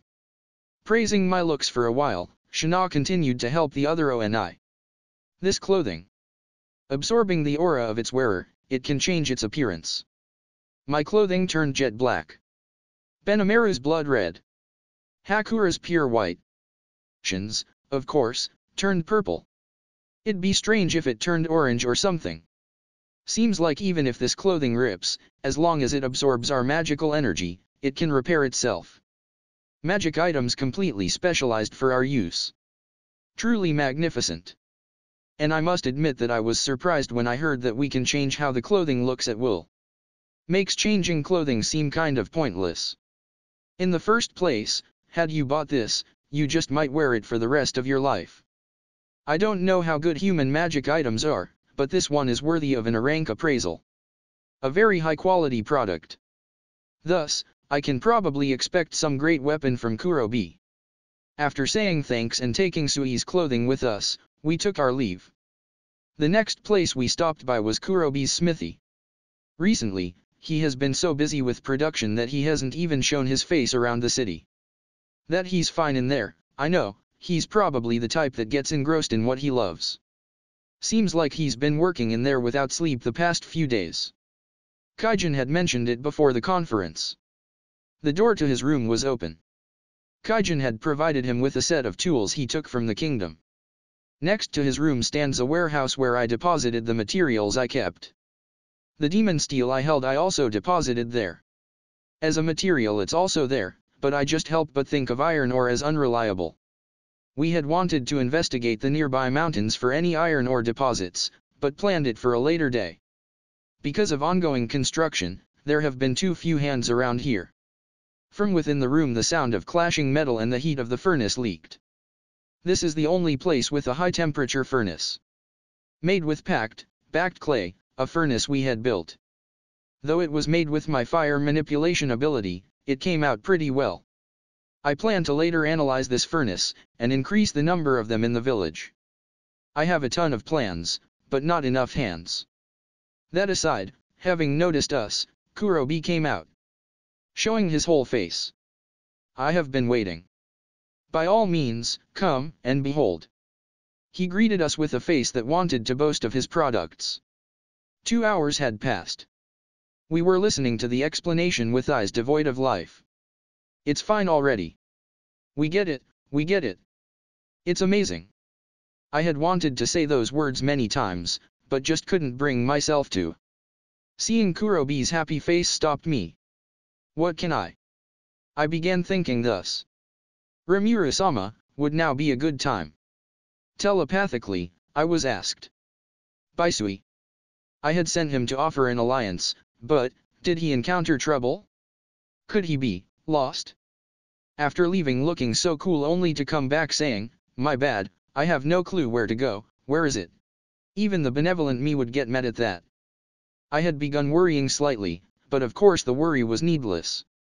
With a voice free of worry, I had met with the lizardman's head. He accepted our offer. However, he wishes for us to journey there. What did he say? To have arrived already. Isn't it too fast? Not even half a day has passed since the conference ended. That's no problem. If anything, I was planning on settling it there anyways. And besides, you already arrived. Ah, yes. By moving through the shadows I arrived at the marshes without great difficulty. If it were to someone I knew, I could have moved instantly. That aside, when shall we hold the strategy meeting? That aside, huh? Isn't it a damn amazing skill? That shadow step. I can also use it, but was it that amazing? I haven't used it that much yet, though. That was a surprise, oh well. Yeah, preparations will take some time, and we'll also need to account the time it takes for the wolf riders to travel there, set it 5 days from now. Understood. I shall do as you command. After the negotiations end, come back. If you have to, as a clone. As you will. He handled the negotiations well. What a useful guy. We are quite a distance away from the marshes. If marching by foot, it would take 2 weeks, the wolves could over it in 3 days. That lizard Gable came riding on some big monster. But we shouldn't arrive before him. There's a chance he will strike us in back, rather, observing the situation and seizing the initiative should be something that we will do. After thinking about these things, I tuned into the never-ending explanation. I apologize for my belated appearance. Sui appeared from the shadows. Just like a ninja. Giving him his clothing, I asked him to change. At Sui's appearance, Kurobe seems to have came back from his own little world. Ohan. He cleared his throat, and brought out a number of swords. We finally see what we came for. He showed us 6 swords. Simple, straight sword. An elegant tachi. Shaped like a cane, katana. A massive, otaki. And 2 ninjato. Pleased with his creations, he lined them up. And thus said, "For Rimuru-sama, I offer this straight sword. This is but a base, it is not yet complete. We wish to create a weapon from demonic steel as Rimuru-sama has suggested. That is our goal, but Kaijin and I are busy researching towards that end. Therefore, please wait some more. Until then, please keep the sword inside of you." With those words, he handed me the sword. I see, they are still continuing their research. Makes me excited. Something to look forward to. Got it. With a nod, I deposit the sword into my stomach. To let it mix with my magic in there. Kurobi nods once, and hands me another sword. This is a prototype among prototypes. Please honor us by using it as a replacement. I'll happily put it to use. Using the skills I have been learning from Hakura recently. Really wanted to have a sword. Thus, I hang it on my hip. Somehow, it makes me feel strong. And each one of us receives a sword. Benimaru the tachi. Hakura the katana. Shin the otaki. How will she draw it? It's a freaking huge katana. Please fret not.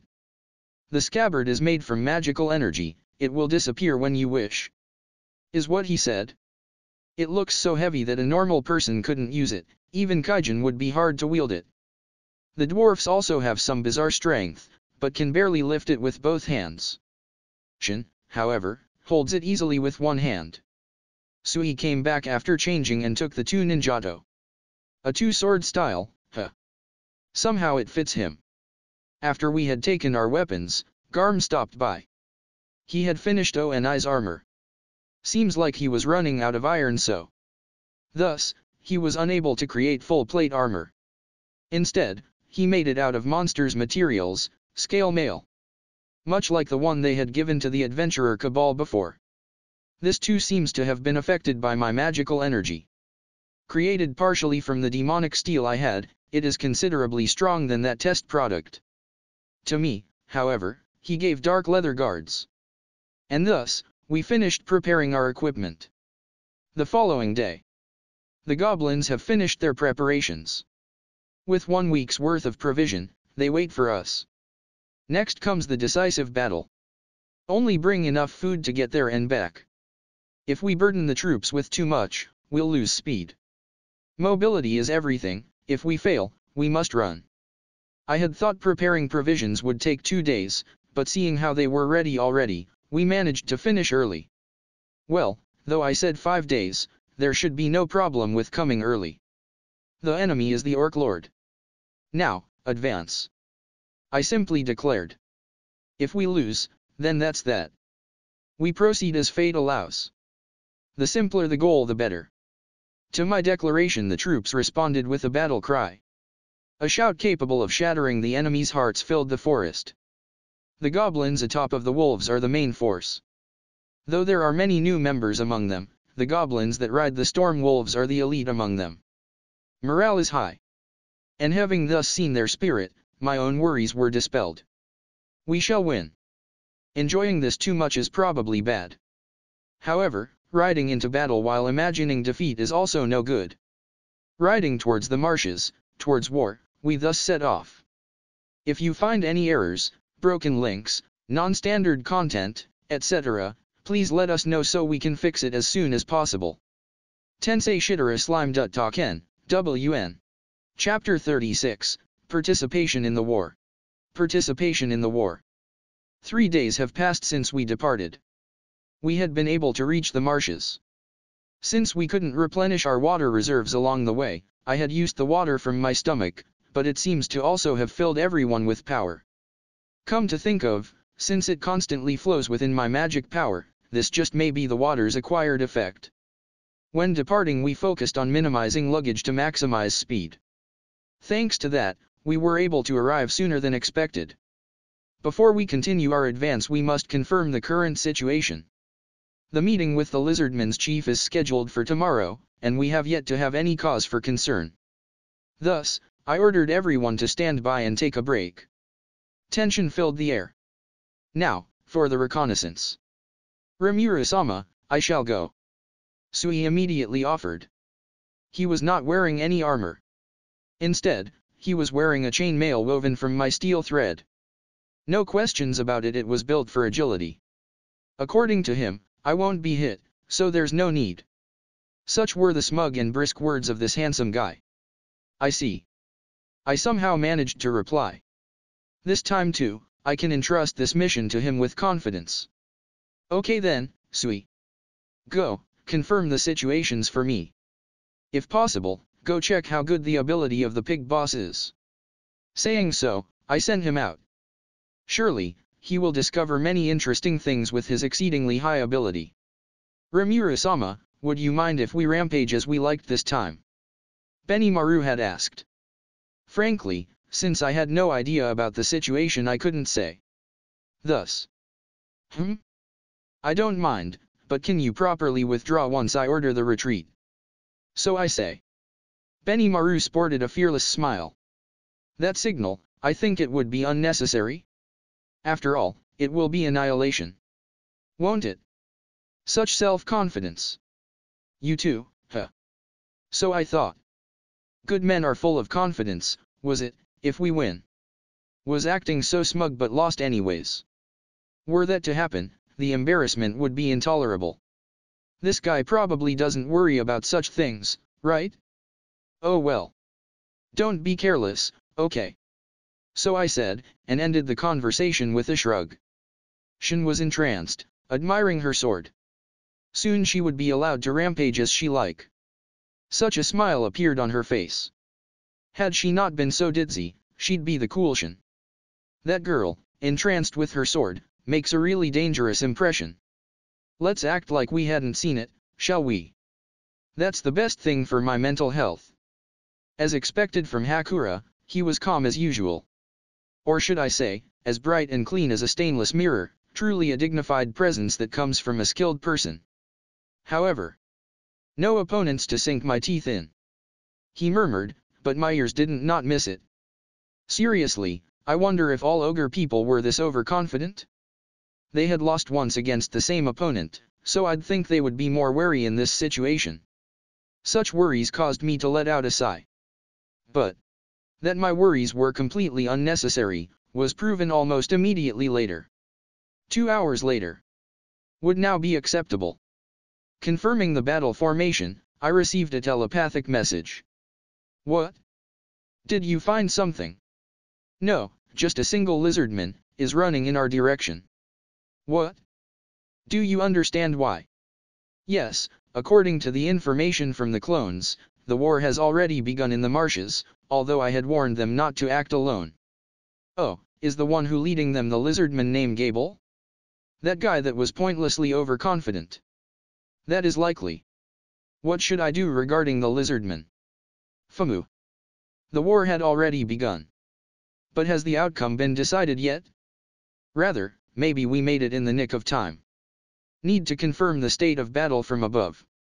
Well, about the lizardman. Let's hear his story.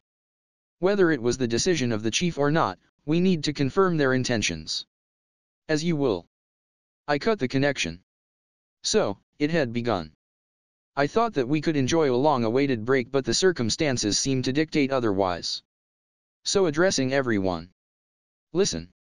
The break's over. The war has begun. From now on I will command from above. You guys follow my command, prepare yourself for war. Hearing my words, everyone faces tighten. Understood. For honor and glory. Shin replies and Benimaru nods. Hakura casually walks forward. I sprout wings from my back. The wings open a hole in the clothes, but once the wings disappear, the hole would close. At my pleasure the clothing would change its form. A truly convenient ability. It's an order. I forbid you to die. This war is not a decisive battle. Make no mistake. Hearing my words. Oh. They let out a battle cry. While nodding, I soar to the sky. From above, I observe the battle. What cannot be seen with naked eye alone is clearly visible with magic perception. Almost as if you were observing with a satellite far beyond the clouds. The current situation was bad for the lizardmen. Clearly, the situation had degraded to where they could not do anything and were surrounded. They somehow managed to hold the orcs back, which was caused, it seems, by the desperate encouragements from their commander. However, they clearly wouldn't last much longer. That commander looks familiar. It's Gable. I had thought that he was just a fool, but it seems I had underestimated him. For a commander, it is fatal to not be able to see the bigger picture. However, no one would expect a young commander who lacks experience to properly observe the entire theater. In any age and in any country, not every commander is an excellent one. Should he, however, survive and learn from this experience, he just might become an excellent one. It's pity for him to die here. So I thought. Then issued orders. Benimaru, hear my wish. First, the encircled lizardmen. Help them. After that, do as you like. The details you will hear from Hakura. Replying happily to my orders. Understood. Is it okay if I go there with Ranga? I leave it to you. Thus, I have begun to change the tides of war. In fact, above the clouds, thinking while observing the armies clash and being able to understand their every movement, gives me a sense of overwhelming superiority. I must also note that through thought transmission, the aerial information can be transmitted to every soldier. Information tactics of modern warfare can be implemented in a fantasy world. Unlike conventional armies, the amount of information provided is vastly different. With this, it is possible even for an individual unit to maneuver well. Actually, this makes individual movement possible. When I was thus thinking, Sui called. Rimuru-sama, apparently their flank was taken. The chief's son, Gable, had caused a rebellion. Furthermore, the chief was confined in an underground chamber. They have also been attacked by the orcs, and anxiety spreads among their forces. I see, so he was his son. Moreover, we shouldn't let anything happen to the chief. Thus I had an idea. Sui, can you leap to the former chief with shadow step? So I asked him, since they met once, it should be possible. It's possible, shall I go now? I leave it to you. Assist the chief, and do with the orcs in the caves as you please. I will. Would you have another minute? Shadow step, let's practice that when the war ends. As I was thinking so, Sui called out. Seems like he had more to say. What? Is there something else? The clones have reported suspicious monsters in every direction across the marshes. They have decent magical power, high-ranking individuals. How should I proceed? What? Could it be a trap? Even so, what kind of trap we wouldn't know. How many have you confirmed? Yes. I able to confirm, 4 individuals. Unfortunately, there could be more. However, I don't feel any other auras. I see. Is it possible to dispose of them? If doing it simultaneously, it may be possible with 2 clones. It may take time, but I can eliminate all of them. Truly an outstanding guy. Somehow, I feel it's best to dispose of them simultaneously. Just what are they that much is unclear. But, would killing them be bad? I don't know whether they are an enemy or not. 2 clones at the same time, is it possible to neutralize them without killing? Absolutely, it is possible. Send me the information about their position. I will send Shin and Hakura. In that case, please have them contact me, we will neutralize the targets together. I entrust it to you. I told Shin and Hakura about the situation. Absolutely no killing, just knock them out. I ordered. I don't know who they are, and I don't have any high-class demon acquaintances. Since they stand in every direction, they are either scouts or setting traps. They seem to haven't noticed us, and are clearly not part of the lizardmen's fighting strength. But this is too late for reconnaissance, so are they from the orc army? That also seems doubtful. Pointless, in my opinion. A third party? Suddenly, I thought that. Perhaps there are beings who are confirming the situation as we are. Well, if they are successfully captured, I will ask them then. I don't know if I can make them talk, but we'll cross that bridge when we get there. It's unlikely that the demons came by the humans' orders, since they are rather antagonistic. Since thinking about it wouldn't help, I decided to stop. I issued orders and observed the situation. Lizardman's side had begun to succumb to pressure. They will surely fall soon. For all I know, the chief was meeting a similar fate in the caverns. Sui already dispatched his clones, but I wonder if his main body is unaffected? My head is filled with many worries at this late hour. I issued an order, they followed it. Someone was incompetent if he takes more that he can do. Once, when I was still a rookie in the company, the chief often got mad at me and said, "Do not take more work than you can manage yourself." When the person in question stagnates, everyone will be affected. Since then, I avoided reckless action, always taking on only as much work as I knew I could handle. This time, the gifted one can't understand. They wouldn't know whether the job I gave them was possible. I pray that they are not incompetent. And, that they do not call me an incompetent lord.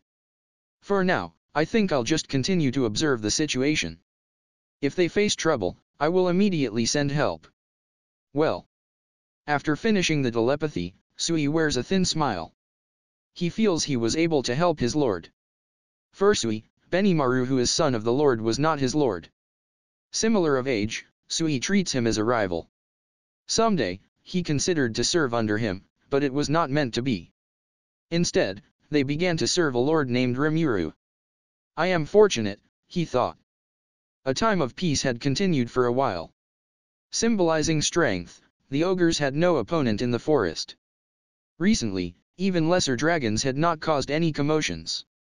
He had thought that the peace was a good thing. However, they also wanted to use the skills they have obtained, such was their earnest wish. Then, they were attacked by the orc army. He could do nothing at all, and left without avenging his lord and fallen comrades. I am fortunate, he thought. Under the new lord, he was given the opportunity to avenge his former lord. Negligence born of pride. That he currently did not have. For the lord, he had polished his technique, skill, all to eliminate his enemies. Being commanded filled him with the highest of pleasure. Sui calmly creates 2 clones of himself. And I will catch the 2 presences. Hakura and Shin, go to south and west. Confirming using telepathy, they acknowledged his request. Each of the clones went to the north and east. He himself sunk into shadows and disappeared. He was going to meet up with the Lizardman's chief. The high-class demons were not his enemies right now. He understands that much. After receiving Sui's request, Hakura and Shin exchanged glances. They nodded. So, I guess I'm off west. Very well, I am going south. After a short conversation, they run off. They disappear from the spot with high speed. Seeing their departure. Can't be the last ones to leave. The main force led by Benimaru began to move. Soundlessly like the wind, the storm-fanged wolves gallop into battle. The goblins ride in enthusiasm. They move in accordance to Rimuru's order. So extreme was their joy, that they felt their very blood dance in delight. You guys felt the same, right? Benimaru thought so. He was aware of his carefree personality. That's why, he remembered the hesitation he felt when faced with the need to take over the ogre tribe village chief. Right now, however, he had no such choice. Thus, he liked his current position with Rimuru as the lord he served. As one of the military commander, he merely wished to rampage to his heart's content. Had he become chief, he could not ride off to battle thus. But now was different. He can participate without any concern. Benimaru sprints. He can't stop his blood from boiling. Sui, Hakura, Shin, had confirmed that they had arrived at their destinations. To prevent their presence from being noticed, they concealed themselves. In front of each of them, a suspicious demon was visible. They confirmed their observations, and found their opinions to match. This demon was a familiar of a high devil which specialized in reconnaissance. Just in case, Sui conveyed to the 2. I'm going to report this to Rimuru-sama. Our lord would surely be troubled if suddenly beset by 3 reports. The 2 reluctantly agreed, as the one who with the best telepathy was Sui. Clumsy Shin was only good at receiving. She swore in heart to continue practicing. After receiving the 2's permission, Rimuru-sama, the presence of demons was confirmed. It is familiar of a high devil, which specialized in reconnaissance. Are you sure you want to capture them? In my opinion, that we killed them will not be discovered, so there is no cause for further concern. To Rimuru, he sent such a message with telepathy. I leave it to you. So was the response. With the other 2 discussing the timing, they decided to simultaneously eliminate the 4 scouts. Hakura would signal. At the same time as Hakura commands. His slash gleaming, the monster before Hakura is cut down and disappears. As if sucked into the shadows, as if consumed by the ground, 2 more demons are crushed. Sui's kills. After one thunderous slash, the demon was blown away without a trace. Shin's target. All happened within the same second. The slash that Shin had put all her strength into, after blowing the demon away, lost none of its momentum and continued onward. So great was the momentum, that it had reached the outskirts of the marshes and cut down many orcs. And that attack signaled Rimuru's participation in battle. If you find any errors, broken links, non-standard content, etc., please let us know so we can fix it as soon as possible. Tensei Shitara Slime Taken, WN. Chapter 37, Encounter Benimaru and Ranga. Translator's Corner, Cast, an English clown and the landlord. Landlord, fool. Clown, I'm a clown. Landlord, you didn't pay your rent on time again. Clown, huh? I was sure that I did. Landlord, well you didn't.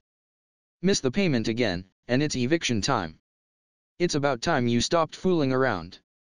Go find a proper job. Clown, the circus is the only place for me. I tried working at a daycare, but the kids were always crying. I tried working at a hospital, but they fired me after I made some balloon animals. I tried working in a post office, but they told me to wipe the smirk off my face. An MCD*Nalds employs my uncle. Can you imagine how hard it is for that clown to appear in every place at once? There's a limit to our magic. Landlord, have you tried counseling? Clown, the job? Landlord, the help.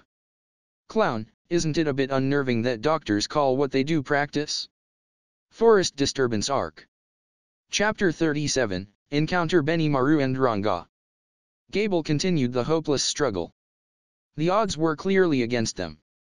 Without ever tiring, without ever resting, the orcs constantly attacked. The goblins and the lizardmen, on the other hand, were slowly being killed off one by one. They only needed to regain their formation and break through the encirclement, but doing so would mean abandoning the goblins who lack the necessary mobility. Moreover, many exhausted and wounded lizardmen would be lost in the charge. Though he had refused to order a retreat, perhaps now he had no choice but to try to save even a few lives. Normally, the war would end when a decisive blow had been dealt to the enemy. However, the orcs sought the complete eradication of the lizardmen. No chance of surrender either. Simply being killed and devoured. That fact evoked fear. The weak-willed monsters lost their will to fight and abandoned their post. The goblins, in fact, could no longer be considered a force at all. Some goblins gave up and tried to escape, but such was not permitted by the orcs. Hunting down the escaping goblins, they killed and ate them. No more than 1,000 goblins had now remained. Soon they will be completely annihilated. The lizardmen fared not much better. The original 8,000 troops were now reduced to less than 6,000. They kept losing ground, making organized movements difficult to perform. Yet Gable kept encouraging his troops, while slowly trying to break through the orc encirclement. Suddenly, a squad of orcs clad in black armor began to move. Different from common orcs, these took command of the battle. Each wore full plate armor. Perhaps their base strength was no higher than that of an average orc. However, their equipment made all the difference. They, in turn, were commanded by a single orc. Carrying an aura of strength around him, he was clearly whirled above the common orcs. The Orc General. Possessing the strength of an entire army, the Orc Army General. And following him are 2,500 Orc Knights. There are 5 such individuals. Their power may be ranked as B+. A fourth of the Orc Lord's true army had moved. It's over. That power could decide the battle right there. Escape is impossible. Their only choice is to fall in battle. At least, I want to be cut down by a warrior. So he thought. Gyawahahaha. Cowardly general of swine. Do you have the courage to meet me alone in battle? He cried loudly. He could not win. His armor was in pieces. Moreover, seems like his opponent's armor was strengthened with magic. If he accepts this request, Gable could die like a warrior. If it went well, perhaps he could take out a single general. Such were his thoughts. Gugyagu. Very well. I'll be your opponent. Responding thus, the Orc General jumps down from his horse. The surrounding clashes froze, swallowed by his aura. Further away, fighting continued, but it didn't reach Gable's ears. Gable could feel his concentration rising like it never had before. I am grateful. The rest was a silent duel. Gable readied the magic weapon, Water Vortex Spear. Come. The Orc General bellowed, and at the same time. Die. Water Vortex Style, Tornado Crush. Gable released an attack filled with all his might. Combining spear technique and magical energy, a certain kill technique. It was filled with all the strength Gable had. However. Kanrang. Chaos Eater. TL note, do you want me to translate skill names? Some of these may get strange. Pointing his spear at Gable, the Orc Lord devoured the vortex itself. But that's not all, the spear also began emitting an aura. An ominous yellow aura that attacked Gable's very flesh. It seeks to eat me. Stumbling, falling Gable realized. However, the aura would not let him escape. Gugyugyuga. Pitiful lizard.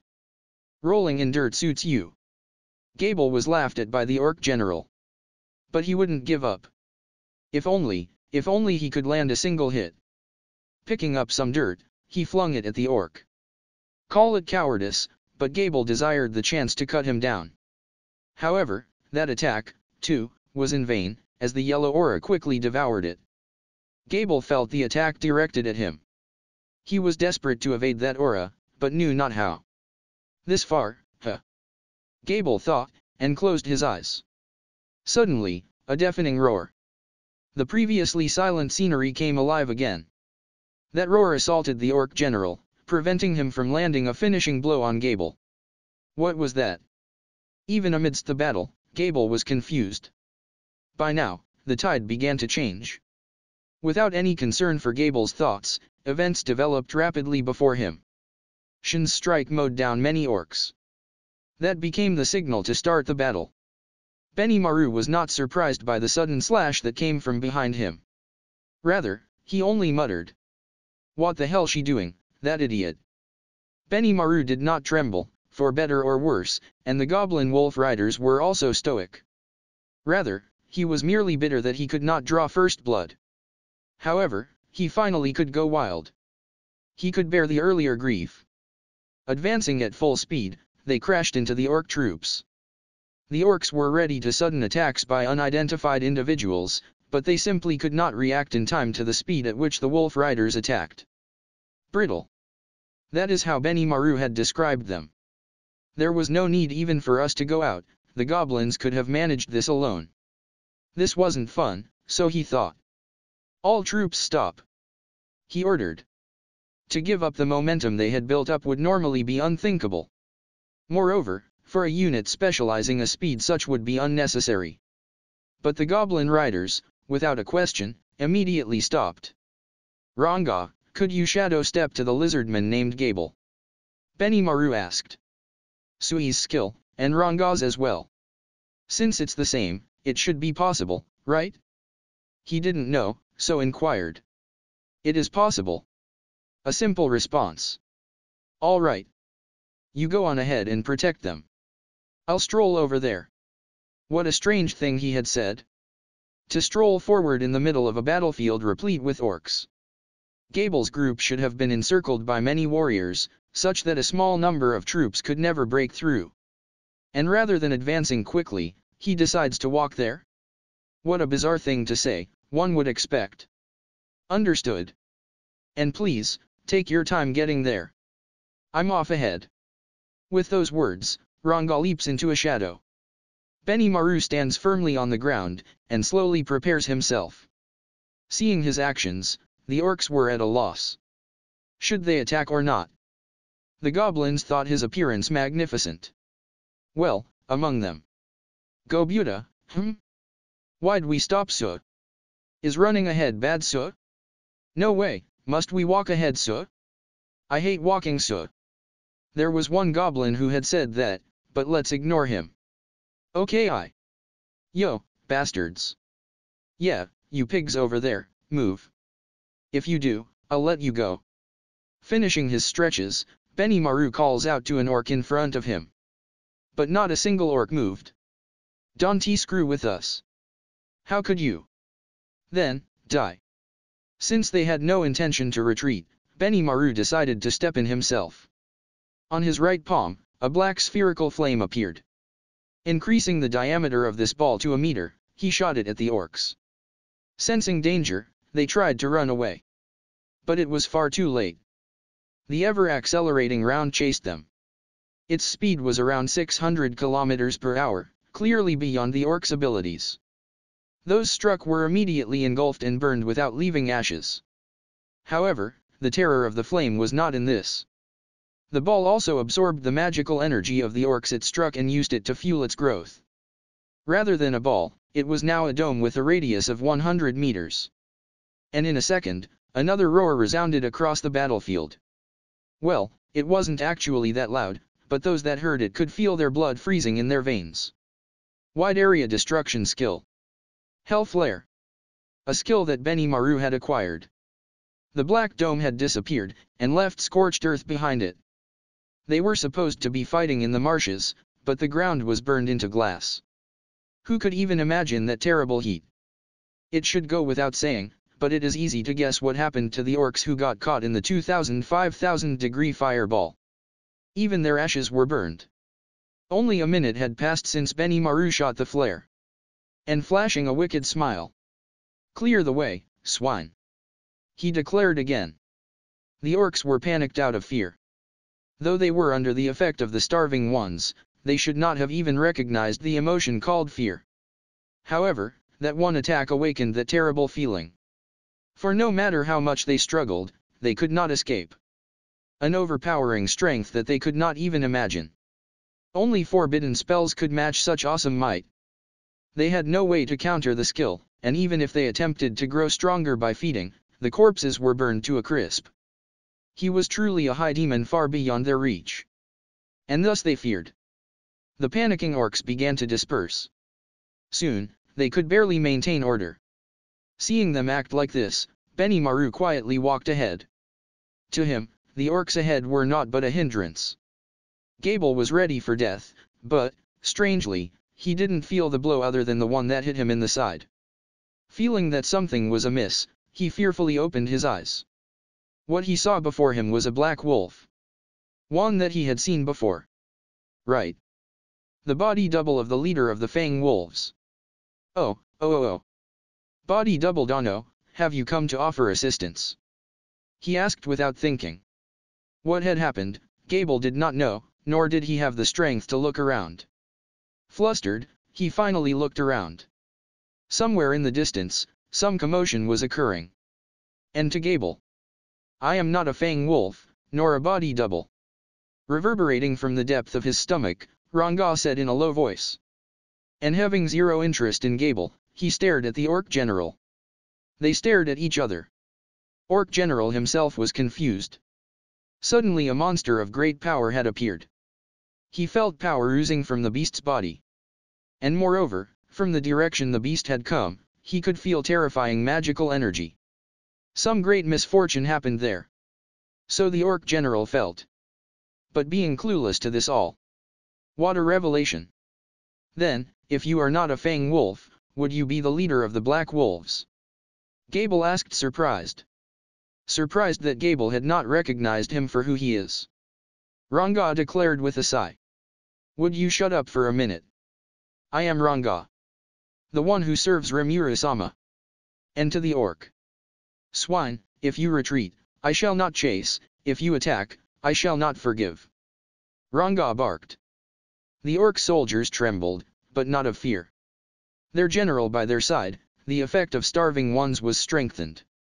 Gugyugyuga. How insolent! A mere beast dares bare his fangs at me. The orc general retorted. And thus a battle began between them. The general commanded the orc soldiers to surround Ranga. For a beast, he saw no need for a fair fight. But Ranga only laughed. How joyous he was! He could finally show his true abilities. Asterisk. Howling with all his strength, Ranga released his aura. How long had he lurked within his beloved Rimuru-sama's shadow, absorbing the aura, while constantly reimagining his body? Aim for this form. Since he was told so, Ranga worked daily. And now came the time for Ranga's true power to awaken.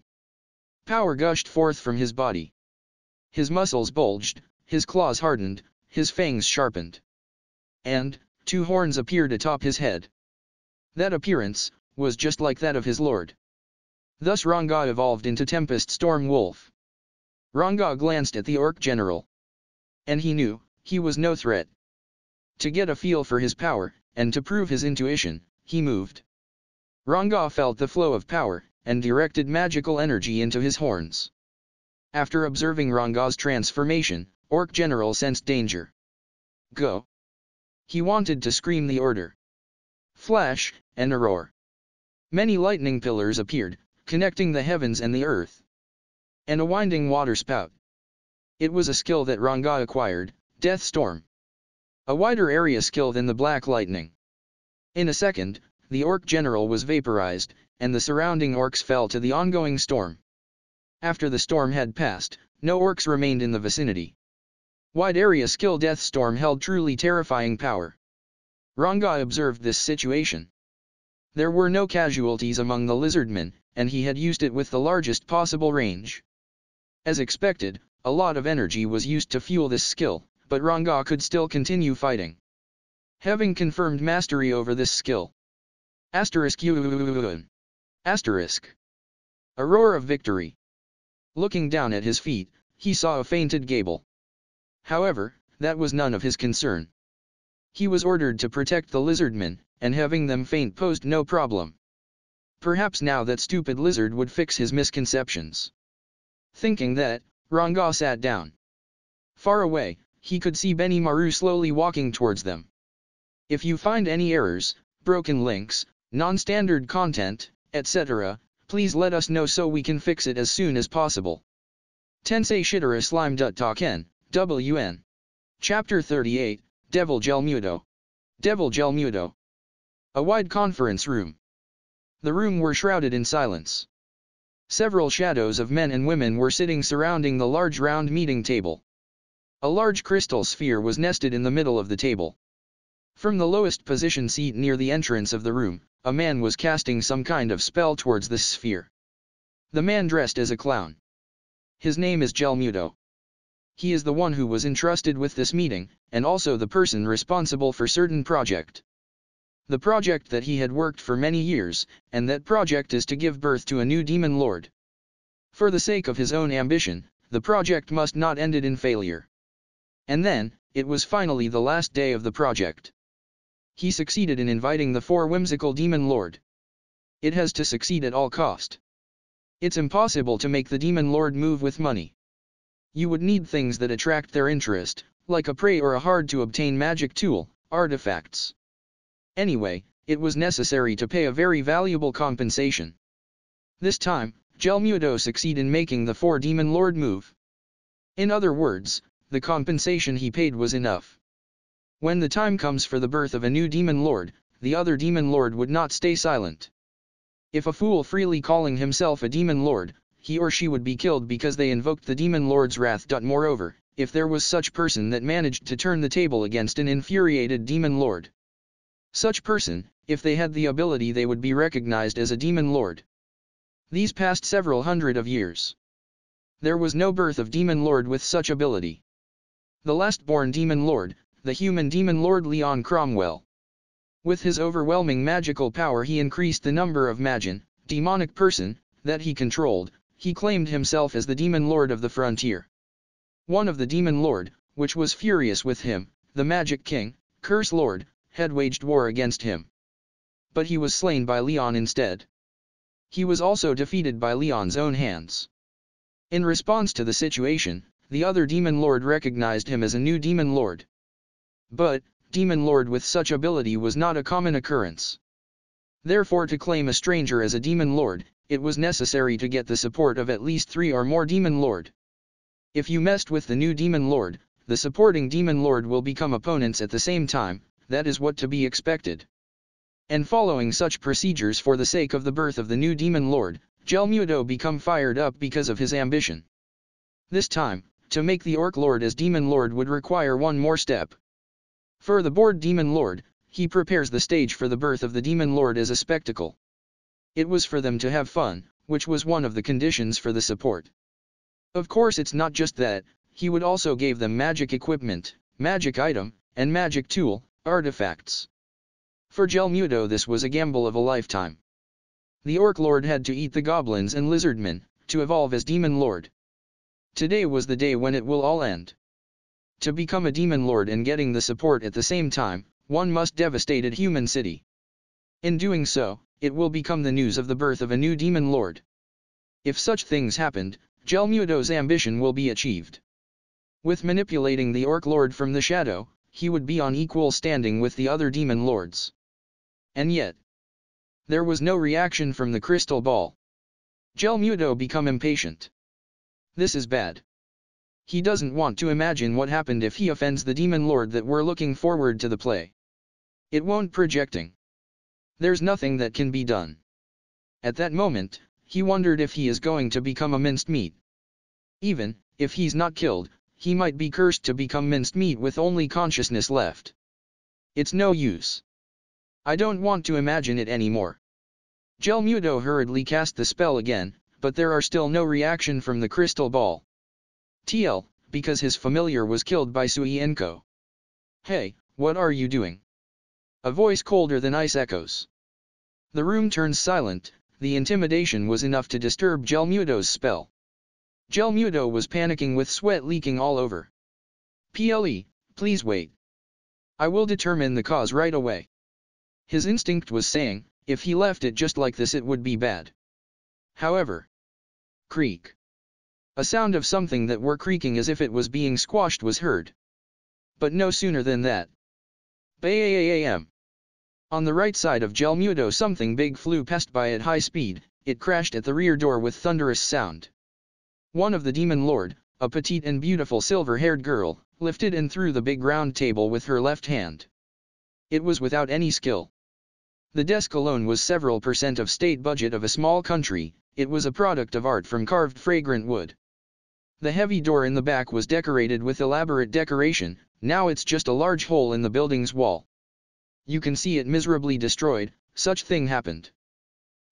Are you treating me like a fool? The girl said. Gelmudo cannot mutter his words well due to his fear. Please forgive me. I will immediately confirm the cause myself. So he spoke. Really? Then made it quick. Since I'm generous, I'm going to wait. Which part of you are generous? Though he can't even afford the time to think about it. Gelmudo was trembling in fear. The door was destroyed by the table that flew outside from the now large hole in the wall. The conference room was on the 3rd floor, but he can't be picky about appearances anymore.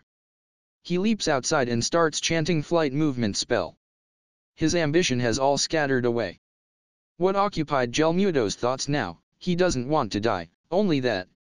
He was not making fun of the demon lord. It's the truth. But, it had been seen as if he was making fun of them. Gelmudo prided himself as being a high-ranked devil.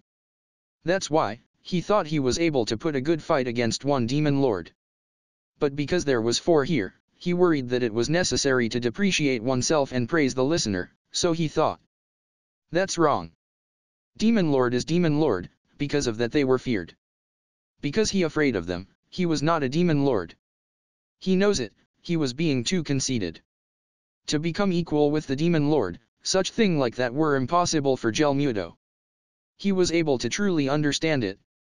Those who can't fathom the Demon Lord, won't be able to speak with Demon Lord. With speed reaching the speed of sound, Gelmudo flew toward the marshes. But it was not for sake of his ambition. But for his survival, he needs to fix the blunder with all his might. What the hell is going on here? While flying in the sky, I confirmed the situation of the war on the marshes. A situation that I can't understand, had happened in front of my eyes. What the hell is happening here? Like I'm gonna have any idea. To my own question, I retorted myself. I wish you can see it. If seen from the above, a sudden flash was flashing from the corner, the bodies of the orc soldiers were blown away along with a thunderous roar.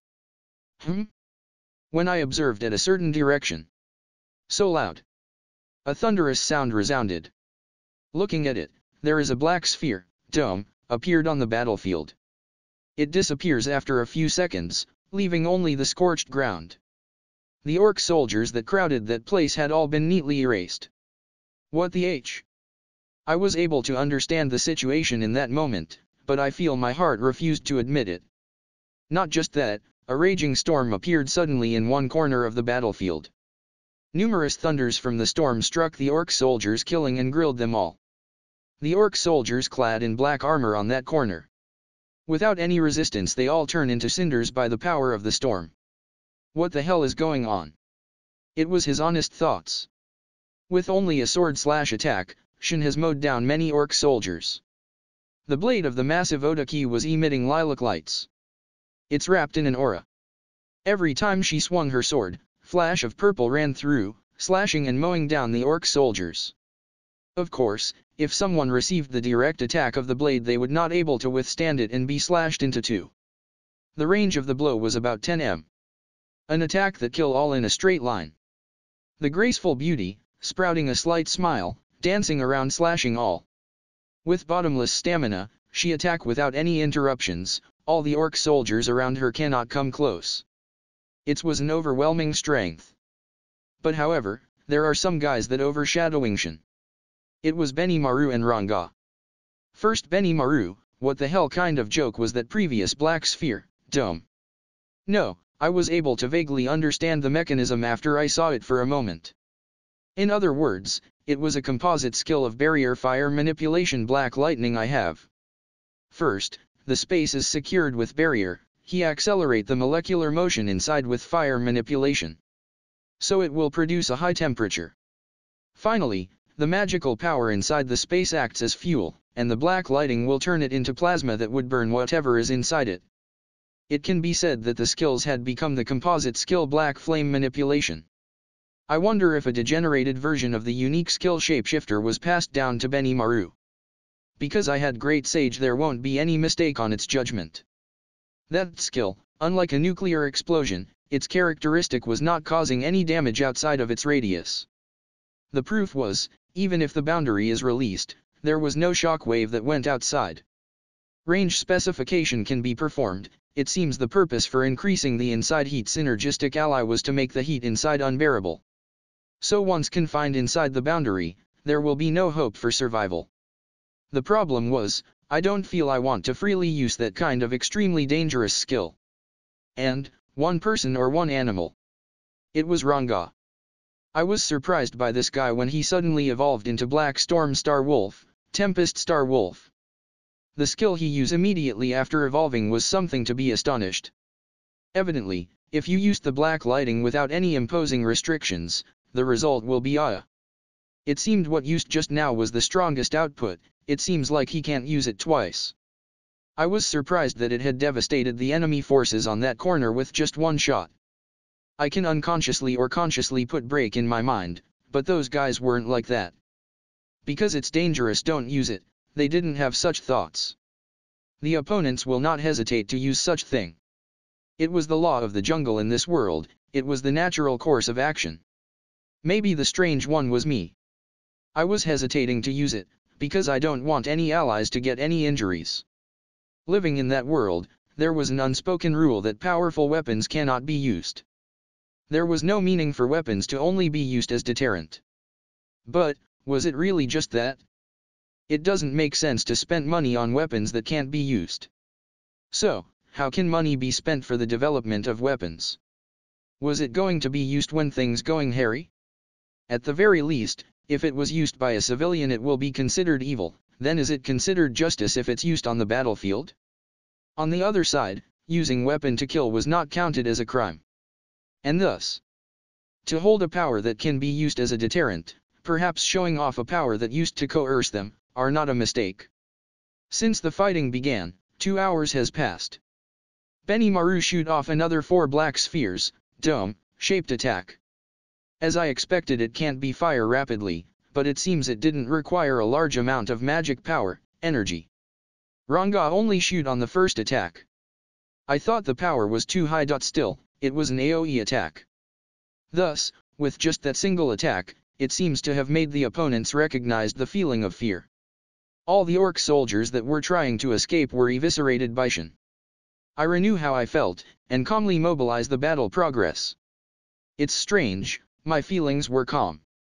The first blow was dealt by Benimaru, but the rest of the attack point was on my commands. It was aimed at the crowd areas, to cut down the enemy's forces.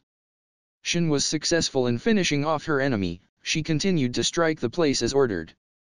Hakura was taking care of the enemy's commander. He precisely killed the general class. It can't be called a battle. Approaching without any sound, and in an instant he cut them all down. Because the effect of the unique skill Starving Ones is to increase the power of an individual under its influence after devouring corpse. So, it was a good idea to destroy the corpse of the one that was cut down. Is it some kind of Hake, internal power emission? A ghastly aura was released from the palm and it cremates the corpse. Rather than cremating, it's closer to the image of being dissolved. I locate where the orc general was and they were instantaneously killed by Hakura after I communicated with him. The current situation, the losses of the orc soldiers reached about 30%. And then, the orc lord finally began to show movement. Once the time to reorganize the forces of both sides comes, they shifted from confrontation to glaring at each other. The free me was calmly observing the situation. The pigs were tense after they noticed the superiority they brought here was lost. The orc lord comes out to the front. A monstrous and ugly pig. Suddenly, the 2 surviving orc generals were cut from head to toe and devoured. The dull yellow-colored eyes were filled with hostility, and he releases his aura. In response to the aura, all of the orc soldiers' forces seemed to brimming with power. Benimaru, can you cast Black Flame Prison, Hell Flare, again? It's an easy victory if I cast them. Ranga, how about you? My lord. About 30% of my magic power has recovered. It won't bring out power like the previous one, but it's possible to shot it one more time. One shot is enough. Beside, that strike at the orc was an overkill. Just half of the power was enough to kill them. Cast it with the same range as earlier, but decrease the power when use it. With pleasure. Shin.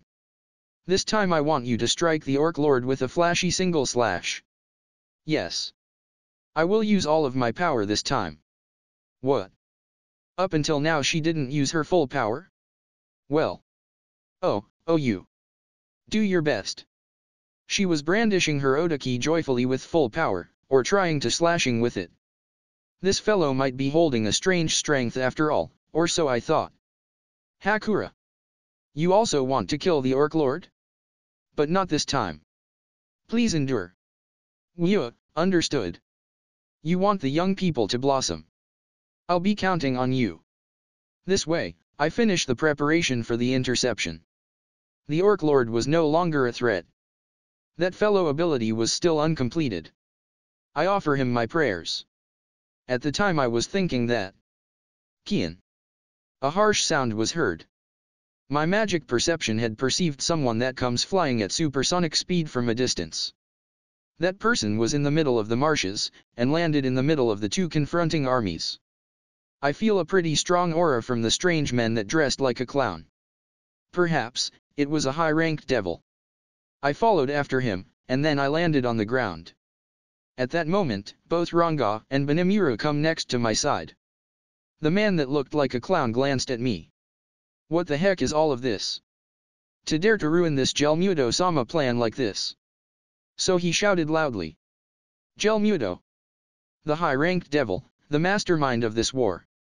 And the first devil I met in this world. TL, sorry guys, the final version. Ed, this time it's a rewrite version. For some reason a lot of stuff had the spacing broken. TL, don't worry Defense-san, you doing great. If you find any errors, broken links, non-standard content, etc., please let us know so we can fix it as soon as possible. Tensei Shitara Slime Ken, WN. Chapter 39, Gears of Fate. Translator's Corner, Cast, a French Pierrot and a landlord.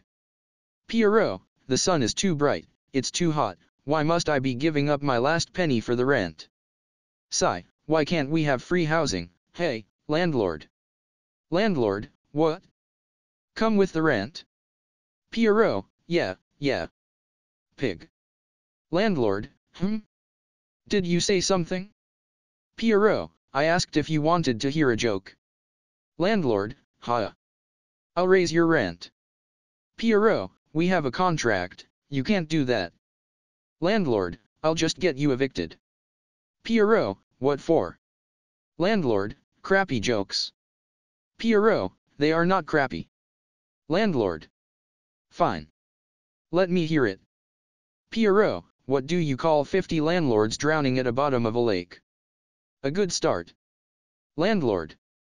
Forest Disturbance Arc. Chapter 39, Gears of Fate. So, a guy shows up looking like a clown and shouting some stuff about ruined plans or something. I got it of course. This is all his fault. No question about it.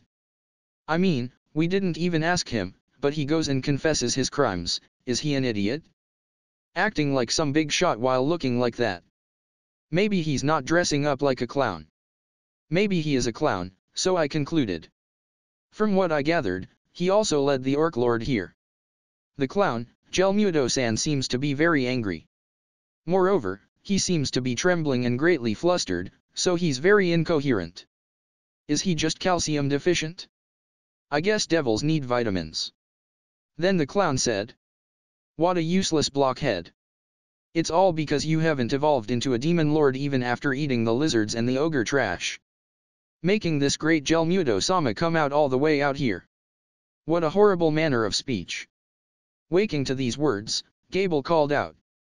Ah, Gelmudo-sama. You've come to our rescue. Eh? This lizard, was he passed out the entire time? He called you orc food, you know. Ah? Oh, what do you know, it's Gable. You should have been killed already. Whatever. Since I came out here I might as well finish the job. Rejoice. You are dying for my sake. Saying thus, Gelmudo pointed his hand at Gable. And saying, die, he fired a magic bullet at him. Protect Gable-sama. Gable-sama is in danger. Screaming their lungs out, Gable's followers. A single magic bullet downed 5 lizardmen. Well, maybe because hitting 5 targets weakened it, or maybe they were just really tough, but none of them died. Gravely wounded, but still alive. Guys, what is the meaning of this, Gelmudo-sama? A panicked Gable asks. Figure it out already, you were used. However, this isn't the right time to say it. Betrayed by his most trusted person, Gable's face was pale despair. Ga. Gable-sama, it's dangerous here, please run away. Even when on verge of death his subordinates worry about him. What great subordinates he has. Soldiers that a commander yearns for, something like that? Lowly lizards. If you want to die that much, I'll gladly kill you all. And have the Orc Lord devour your bodies. While saying that, I felt him gathering a larger magic bullet in his hand. That wasn't magic, right? I didn't hear an incantation. Feels more like he gathers magic in one spot. Humph. I walked ahead, right in front of the lizardman. Right in front of the scared and trembling Gable. my expression hidden by the mask. I wonder how I look to Gable? A passing thought. Why did I walk over here? Gable caught my interest. So I'll save him. That was the only reason. That's all the reason I need. I've chosen to live as I please. I live free. That's the kind of me that I want to show Gable. However, he looks completely lost. Maybe all the new information overloaded his brain. But don't worry. It's not like I want him to say anything. I'm just pissed at the clown. Gelmudo, however, completely ignored me and fired the magic bullet. Fuhahahaha. I'll show you the power of a high-class devil. Die. Shishin no Ko Shinenbyu. Death March Dance. A large magic bullet, split in midair, and as if drawing a circle flew at us. Unfortunately, it won't be passing me. In my child form, I lift my small hand as if to grab it. And with just that, the magic bullet is absorbed into it. I was immediately able to analyze it. It was a simple magic manipulation skill. With low energy cost, it's easy to change the output. Well, as long as the caster is within range. If he went all out to fire this round, then he's no threat to me. Let's make sure. Hey, did you really intend to kill me with this boring skill? To test your words, could you please show me how to die? Saying that, I fired off a magic bullet. If I wanted to, I could also split it like he had, but I see no need. Putting in more magic energy, I make it the size of a fist. That got me thinking. The one he had fired was the size of a head, so was probably denser and more potent. If I use the same magic theory with the fire bullet, I should be able to increase its strength even further. How fun. Let's not forget that the clown looks pretty tough, so he makes a great target. And if I bore of this, I can just eat him. I further accelerated the bullet and it made contact with the clown. And the moment it did, I released the magic energy. Gelmudo was sent flying. He had meant to evade, but couldn't due to the sudden acceleration. Rolling over, he desperately started to regenerate his wounds. He's got a regeneration skill. Isn't that wonderful? I bet he tastes great. Let's enjoy eating my first devil. As if understanding my intentions, Benimaru and Ranga are standing pleased, but on guard. Enshin, despondent due to not being able to go all out. Nope, that's not how she looked. Rather, her eyes were sparking in delight watching my fight. No idea how she'll be venting all the pent-up later though, but it should be fine. I leisurely walk right up to Gelmudo, who was still rolling on the ground. Just get up already. Weren't you going to show me the power of a high-class devil? I kicked the collapsed Gelmudo. Seems like it was more powerful than I thought, since he was blown away again. What a brittle guy. Why you? How dare you? To a high. Kicking the ground, I immediately appear right in front of Gelmudo. Aiming at his solar plexus, I throw some punches. Punches that are reinforced with armor. I don't feel pain of the impact of course, but as my punch drives further and further into his flesh, Gelmudo's face distorted in anguish. Without care, I continue punching the guy. And once again, I fire off a magic bullet. Though I can regulate its strength, I was able to figure out that the bullet does 5 times more damage than one punch. Unless I start infusing my punches with energy, of course. If I do, my punches also become quite lethal, and energy consumption grows. However, as the bullet uses less energy, it is a more efficient weapon. Seems like I can fight barehanded like a certain warrior race. Not that I will. But anyways, this guy is clearly above in a rank, but still way weaker than Benimaru. I wonder why? Solution. It is based on ranking system as defined by humans that focuses on the amount of energy in circulation. However, even if those with the same amount of energy battle, the one who is able to utilize it more efficiently shall have the advantage. Moreover, since skill level is not included in the ranking, great difference of strength tend to occur among those of the same rank. So that's how it was. Level is not something I can just figure out by looking. Since this isn't a game, if I don't fight them, I wouldn't know.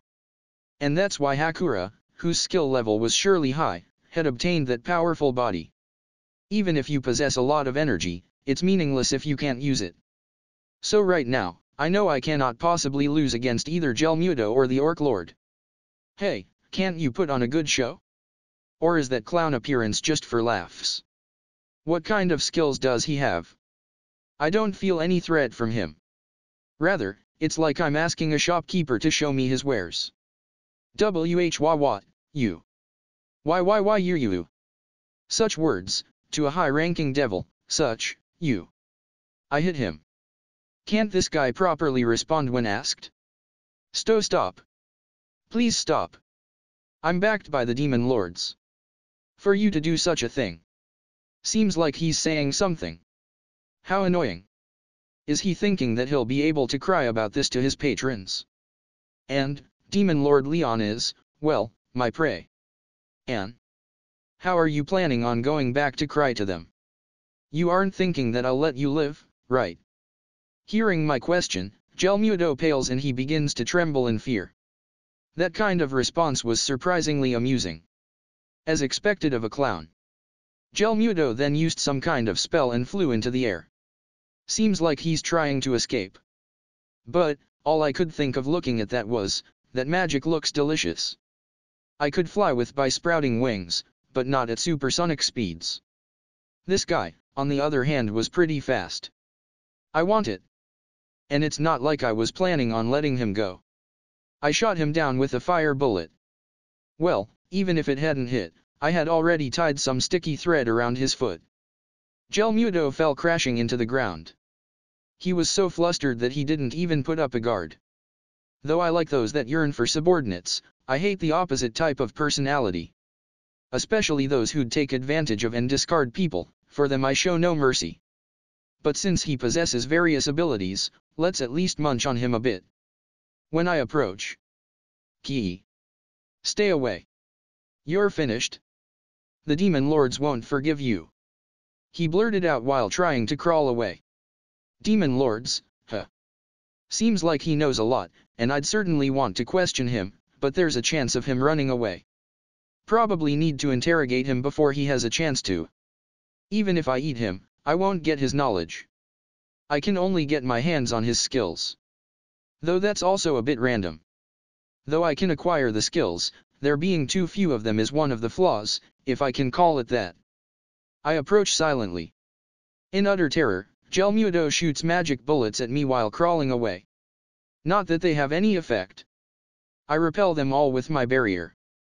He doesn't have enough power to break through my barrier. That much we already established. After finally figuring it out, he stood up and tried to run away. The Orc Lord stands there. Does he plan to ask for help? Whatever. I'll let him do that. In any case, I had planned to exterminate the Orc Lord later. If they both come at once, it saved me some trouble. I can easily beat them alone, but this is also tiring. I wouldn't mind if the Orc Lord peacefully capitulates. I don't hate him. The easier this ends, the happier I'll be. Though I do worry that Orc soldiers will then be running around causing trouble in the forest. While thinking these things, I let him distance himself from me. You blockhead. Don't just stand there doing nothing. Save me. Hiya ha ha ha. I don't know who the hell you are, but you must be able to see this orc's power. Go, Orc Lord. Make the idiot who dared strike me regret. Da shun. A head rolled. Bakey, bari bori. Gelmudo's body was cut up into 1,000 pieces. Guka guchabari gucha bake. Ueh. He's being eaten. The Orc Lord, to whom Gelmudo ran with the intention of intimidating me, had lopped off his head with a butcher knife. And ripping his body up, he began eating him. What to say, he really died like a small fry. And besides, the orc had also been aiming to eat him? Or was it by instinct? Whichever is the case, this has gotten rather troublesome. His eyes glowing a pale light, he seems to have become intelligent. At that moment, the Orc Lord, who had been moving on instinct alone, finally acquired self-awareness. And released an aura that could not be compared with his past self. Confirmed. The Orc Lord's magical energy has greatly increased. Evolving into a Demon Lord, success.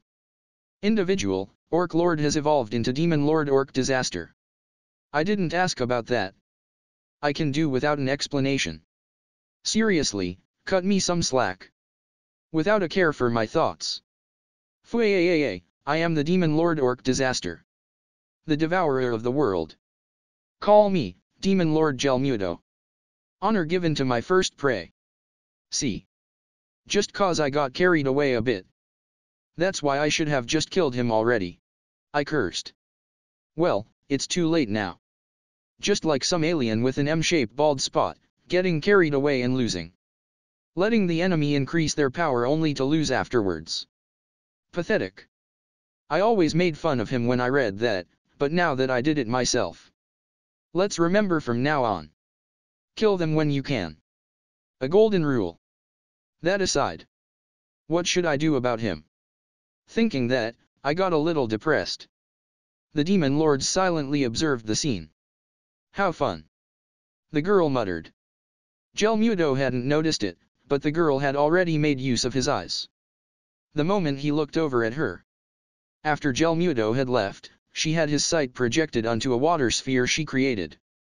And as expected, Gelmudo wanted to cheat by intervening in the conflict.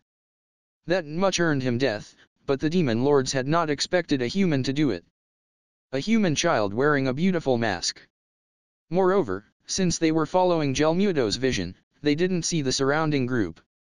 The flustered and irrational Gelmudo had not noticed the large gathering of high-class monsters. The ONI race. Once every few hundred years an elderly ogre could evolve into one. Their ability unnaturally high, they are often said to be capable of crushing the heavens. And 3 of such ONI were present. Had he noticed, he would know that they weren't someone he could handle. And a fang wolf that evolved strangely was also present. Judging from his appearance alone, he was at least in a rank monster. Thus, 4 rank A and monsters were present. And they obeyed a single child? A child wearing a beautiful mask. Certainly not a normal person. Probably a monster that took on the appearance of a human. If not that, then a new hero had been born among the humans. Those summoned or world travelers were certainly strong, but none so as a child. That's because their souls have not yet developed, so they can't properly put their skills to use. By a process of elimination, the demon lords figured out the correct answer. A mimicking monster. One capable of easily overpowering the A-rank high-class devil Gelmudo. And 4 high-ranking monsters serving him. Power that they couldn't ignore. Who would have thought that Gelmudo would put on such a good show?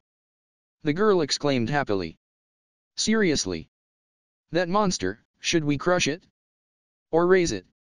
No getting a head start. Though negotiating to make it a servant is allowed. The demon lords thought. If they could acquire that as their servant, they could surpass the other demon lords. However, they also needed to consider the chance of it becoming a threat. Hey, about this, can we keep it a secret among the 4 of us? Since we finally got something to kill our boredom with. The real purpose was, of course, to gain a trump card against the absent demon lords. That's how highly they valued that monster. Should that monster selfishly proclaim themselves as a demon lord, they are sure to immediately lose interest and eliminate it. However, that time has yet to come.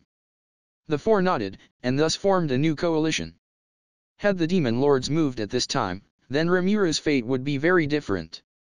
However, the demon lords did not move. That decision moved the gears of fate.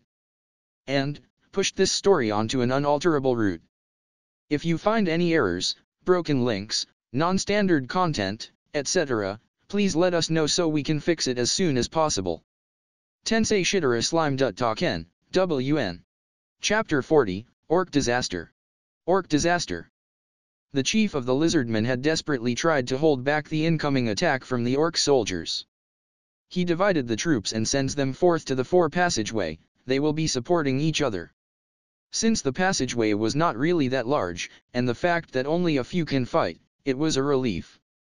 If you considered the strength of the individuals, the small forces of lizardmen had higher strength compared the orc soldiers. At the end of the chamber are the evacuated women and children, and those who can fight are protecting them in the front lines. They were there in case that someone managed to break through from the passage. The chief observed the war situation and realized that they could not survive more than a day. While he kept switching the troops to let them recover their fatigue, they are still managing to fight decently. Even so, between the gap of switching the two teams, they were pushed back little by little.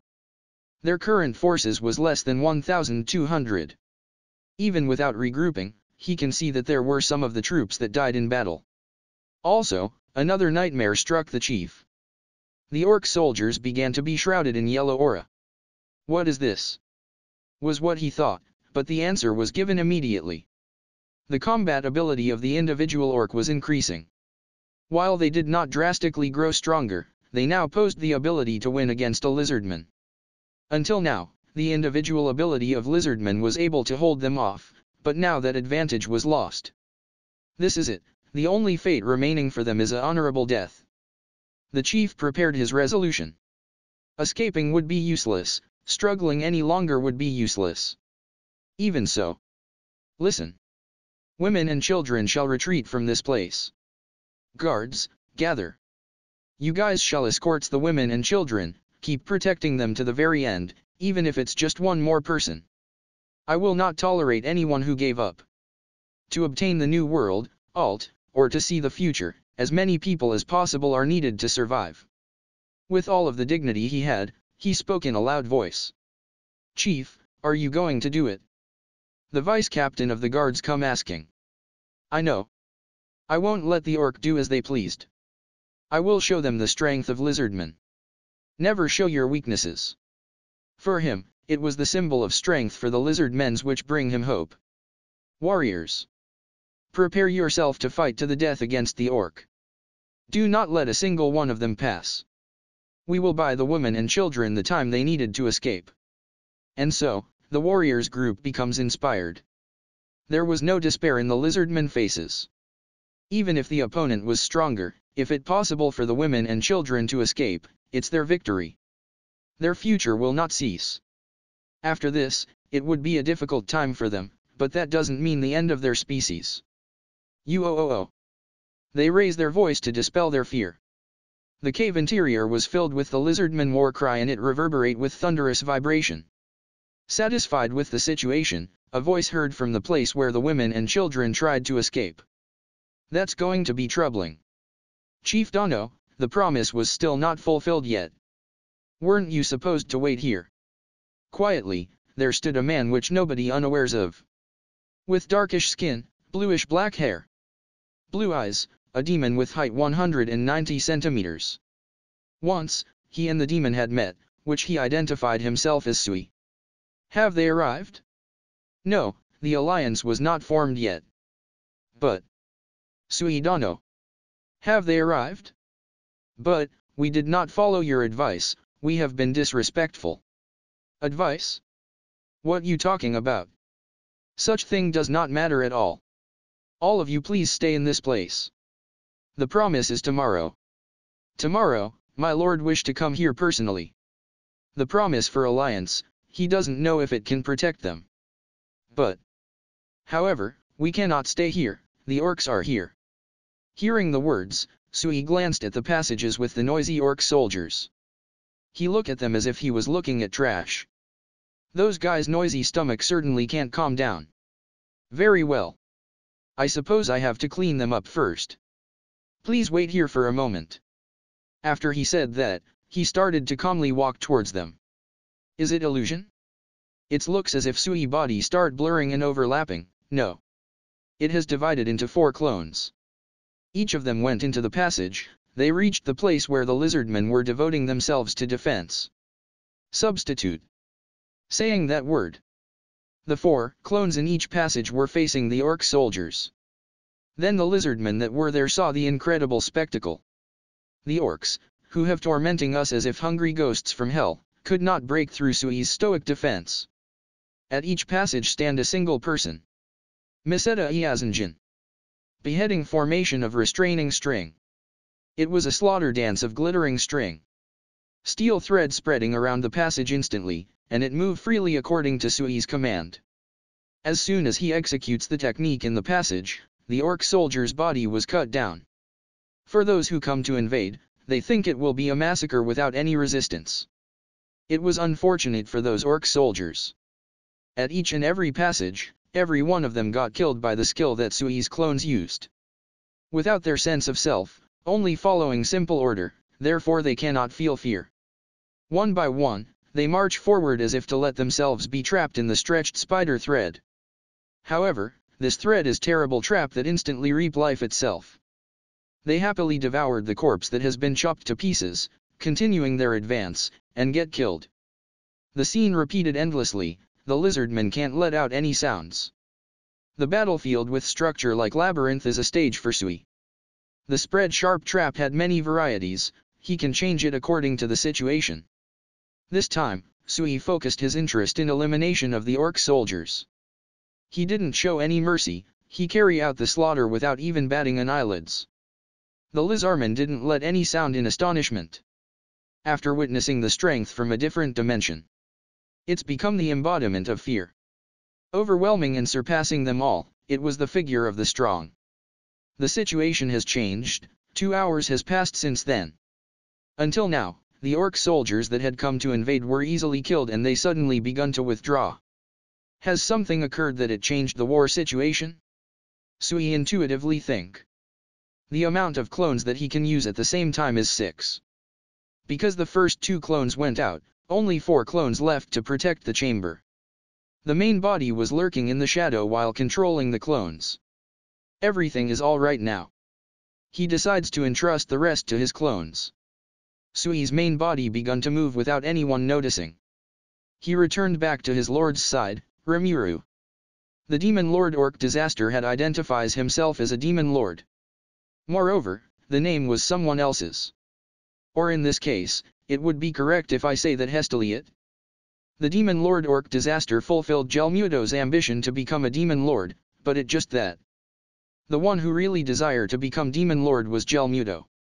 The orc lord without self-awareness was loyal to him. Of course, I was not aware of such thing, it don't have any relation with them. Self-awareness begun to appear, his eyes become intelligent. Declaring himself the demon lord, as the demon lord orc disaster Gelmudo, he has evolved with strength beyond comparison of an orc lord. Behind me, Benimaru was in a battle stance. He probably recognized the demon lord orc disaster Gelmudo as a threat. The smile he showed up until now had disappeared, it has become a serious expression. Rimuru-sama. I will handle it. So he says, he used the black flame prison, hell flare. I receive the signal by telepathy, I proceed to fly into the sky. It's good to have the wings. The demon lord orc disaster Gelmudo is in the center of the formed black sphere, dome. Inside it raged a high-temperature storm that burned the demon lord. However, after about 10 seconds, the demon lord orc disaster calmly stands in the location of the disappeared sphere, dome. It's not that it doesn't effective. He doesn't seem to have any heat resistance ability, his skin is completely burnt. But it's not a mortal wound, because he clad himself in his aura, it seems to had similar effect with heat resistance, resist. Moreover, the burnt skins are starting to regenerate. It's the same as Gelmudo, he also had regeneration ability. The magical energy is now overwhelmingly different from just. He is now a self-proclaimed demon lord. Rather, voice of the world, said it before, this guy had the demon lord quality. He evolved, and truly become a demon lord. This guy must be killed now, or he will become a real disaster. I'm convinced so. Benimaru is frowning, because it managed to withstand his deadly attack. Indeed, Black Flame Prison, Hell Flare, is powerful. However, it is an AoE skill that weak if used against an individual. The energy is scattered and not focused. To use it against an individual, more of the energy has to be focused. If done that way, the resistance and the regeneration will not able to cope and he will be completely burned. The one who attacked next after Benimaru was Ranga. He used the black lighting just like I suggest him to and converge it to a single point before shooting it. Receiving a direct hit, the demon lord orc disaster Gelmudo body stiffened. The aim is good, I will use it that way from now on. The area of attack was adjusted for individual target, the optimum blow. The black charred demon lord orc disaster, collapse in the place where he stands. Of course that happens. Even I could not bear such attack. Rather than one-on-one, it's a fight against many opponent, moreover defeated be a surprise attack. Please do not think badly of me. Perhaps, any of the ONI would not win in one-on-one. But, with this the war would finally end. At the very moment I think that. Fuhae. So this is pain.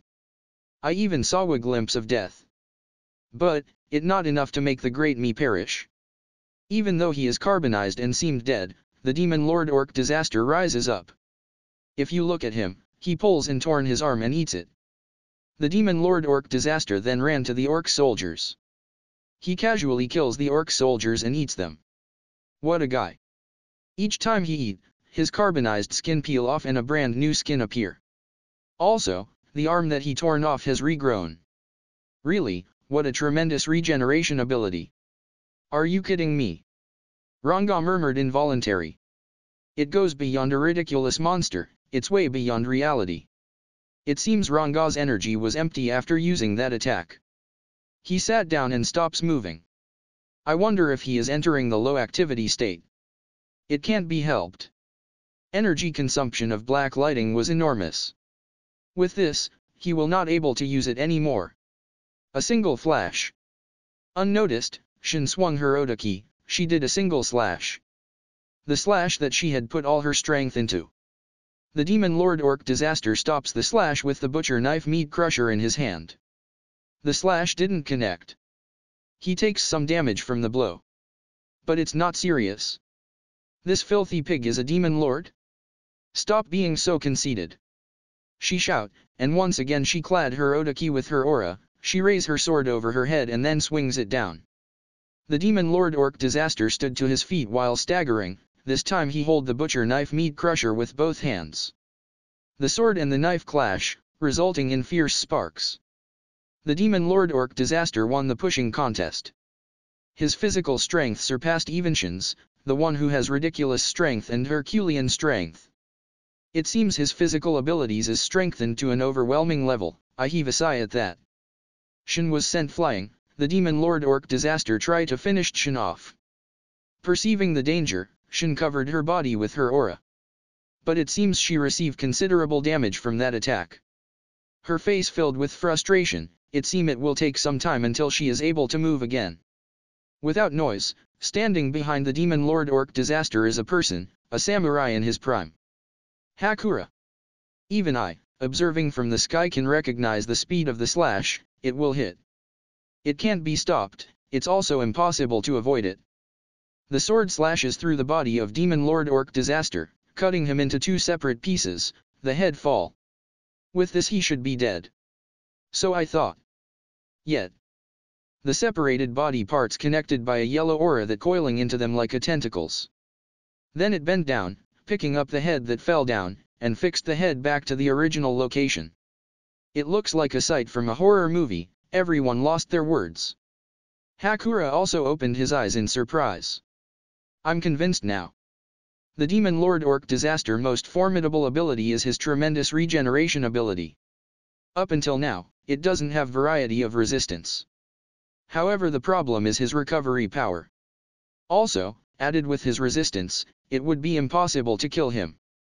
However, if we burn him together with flame and black lighting, it's possible to surpass his defense and restoration ability. But now it's impossible. Benimaru and Ranga have run out of magic power. Shin is injured, right now Hakura is exchanging blade against him one-on-one. Hakura's attack did not hit its target, the demon lord orc disaster's attack also doesn't hit. As expected from a master. However, how long will it continue? The situation is gradually getting worse. At that time. Beheading formation of restraining string. At the same time as the voice heard, the demon lord orc disaster is captured by the sticky steel thread. It was Sui's doing. Quietly, lurking in Hakura's shadow, he is waiting for the right timing. I see. I was impressed. Like this, even if you have high regeneration ability, it would be useless. Hero always comes late. As expected of Sui. The moment I feel relived, I sense something out place. His yellow aura is coiling around the sticky steel thread. Chaos Eater. The demon lord orc disaster uses his skill. It is more heinous than when he uses it at the Orc General. It corrodes everything it touches. That yellow aura thingies must be the essence of the Demon Lord Orc disaster skill. In fact, that skill is one of the ability of the unique skill starving ones. Its effect is corroding and decomposing every material he come in contact with. When the resistance failed to resist the corrosion, death will visit the living creature. The Demon Lord Orc disaster begin his pursuit. Die. Gaki no Ko Shinenbyu. Death March Dance. It was the skill that Gelmudo used. But, the power level is different. Sensing it, Hakura and Sui retreat. Benimaru's black flame prison, hell flare, nothing remains on its surrounding. Although its power is not absolute, it didn't give damage to the person touching it, instead it will give them corrosion effect. Quality, power, range. If all of it combined it will become a certain kill attack. Fortunately the speed is slow. If they receive it normally, the ONI will not stay unharmed. Fuhae. Good. Entertain me more. It's a good exercise before the meal. You guys must be very delicious. Fuhahaha. You all will become food for me. You guys happy? My subordinate, the main force of 5 people, even if they work together, they are still unable to win. This is. I'm no longer able to stop my body tremble. This trembling is, a trembling that comes from my instinct. This bad. I can't stop trembling. Was it, fear? No, it's different. This was. Joy. Yes. I was feeling joyful. I, from the bottom of my body, can no longer stop my instinct from going crazy and making noises from joy. My subordinate, the main force of 5 people fighting together, were not able to win against this opponent. Yet, in my mind there was no fear. The feeling of depression that appeared on the beginning, at this point it has all been blown away. That's right, I recognize this guy as an enemy. Sorry for thinking of you as troublesome. I stop flying and descend to the ground. When I come closer, the yellow aura, Chaos Eater, rushed towards me. I feel it coiling around me and stick to my body. This is unpleasant. I see, so he trying to eat me? Nice, if you think you can do it, then do it. Feeling highly excited from my instinct, smile began to float on my face. Before you eat me, I will eat you first. And thus the time comes for the clash between me and the Demon Lord Orc disaster Gelmudo. If you find any errors, broken links, non-standard content, etc., please let us know so we can fix it as soon as possible.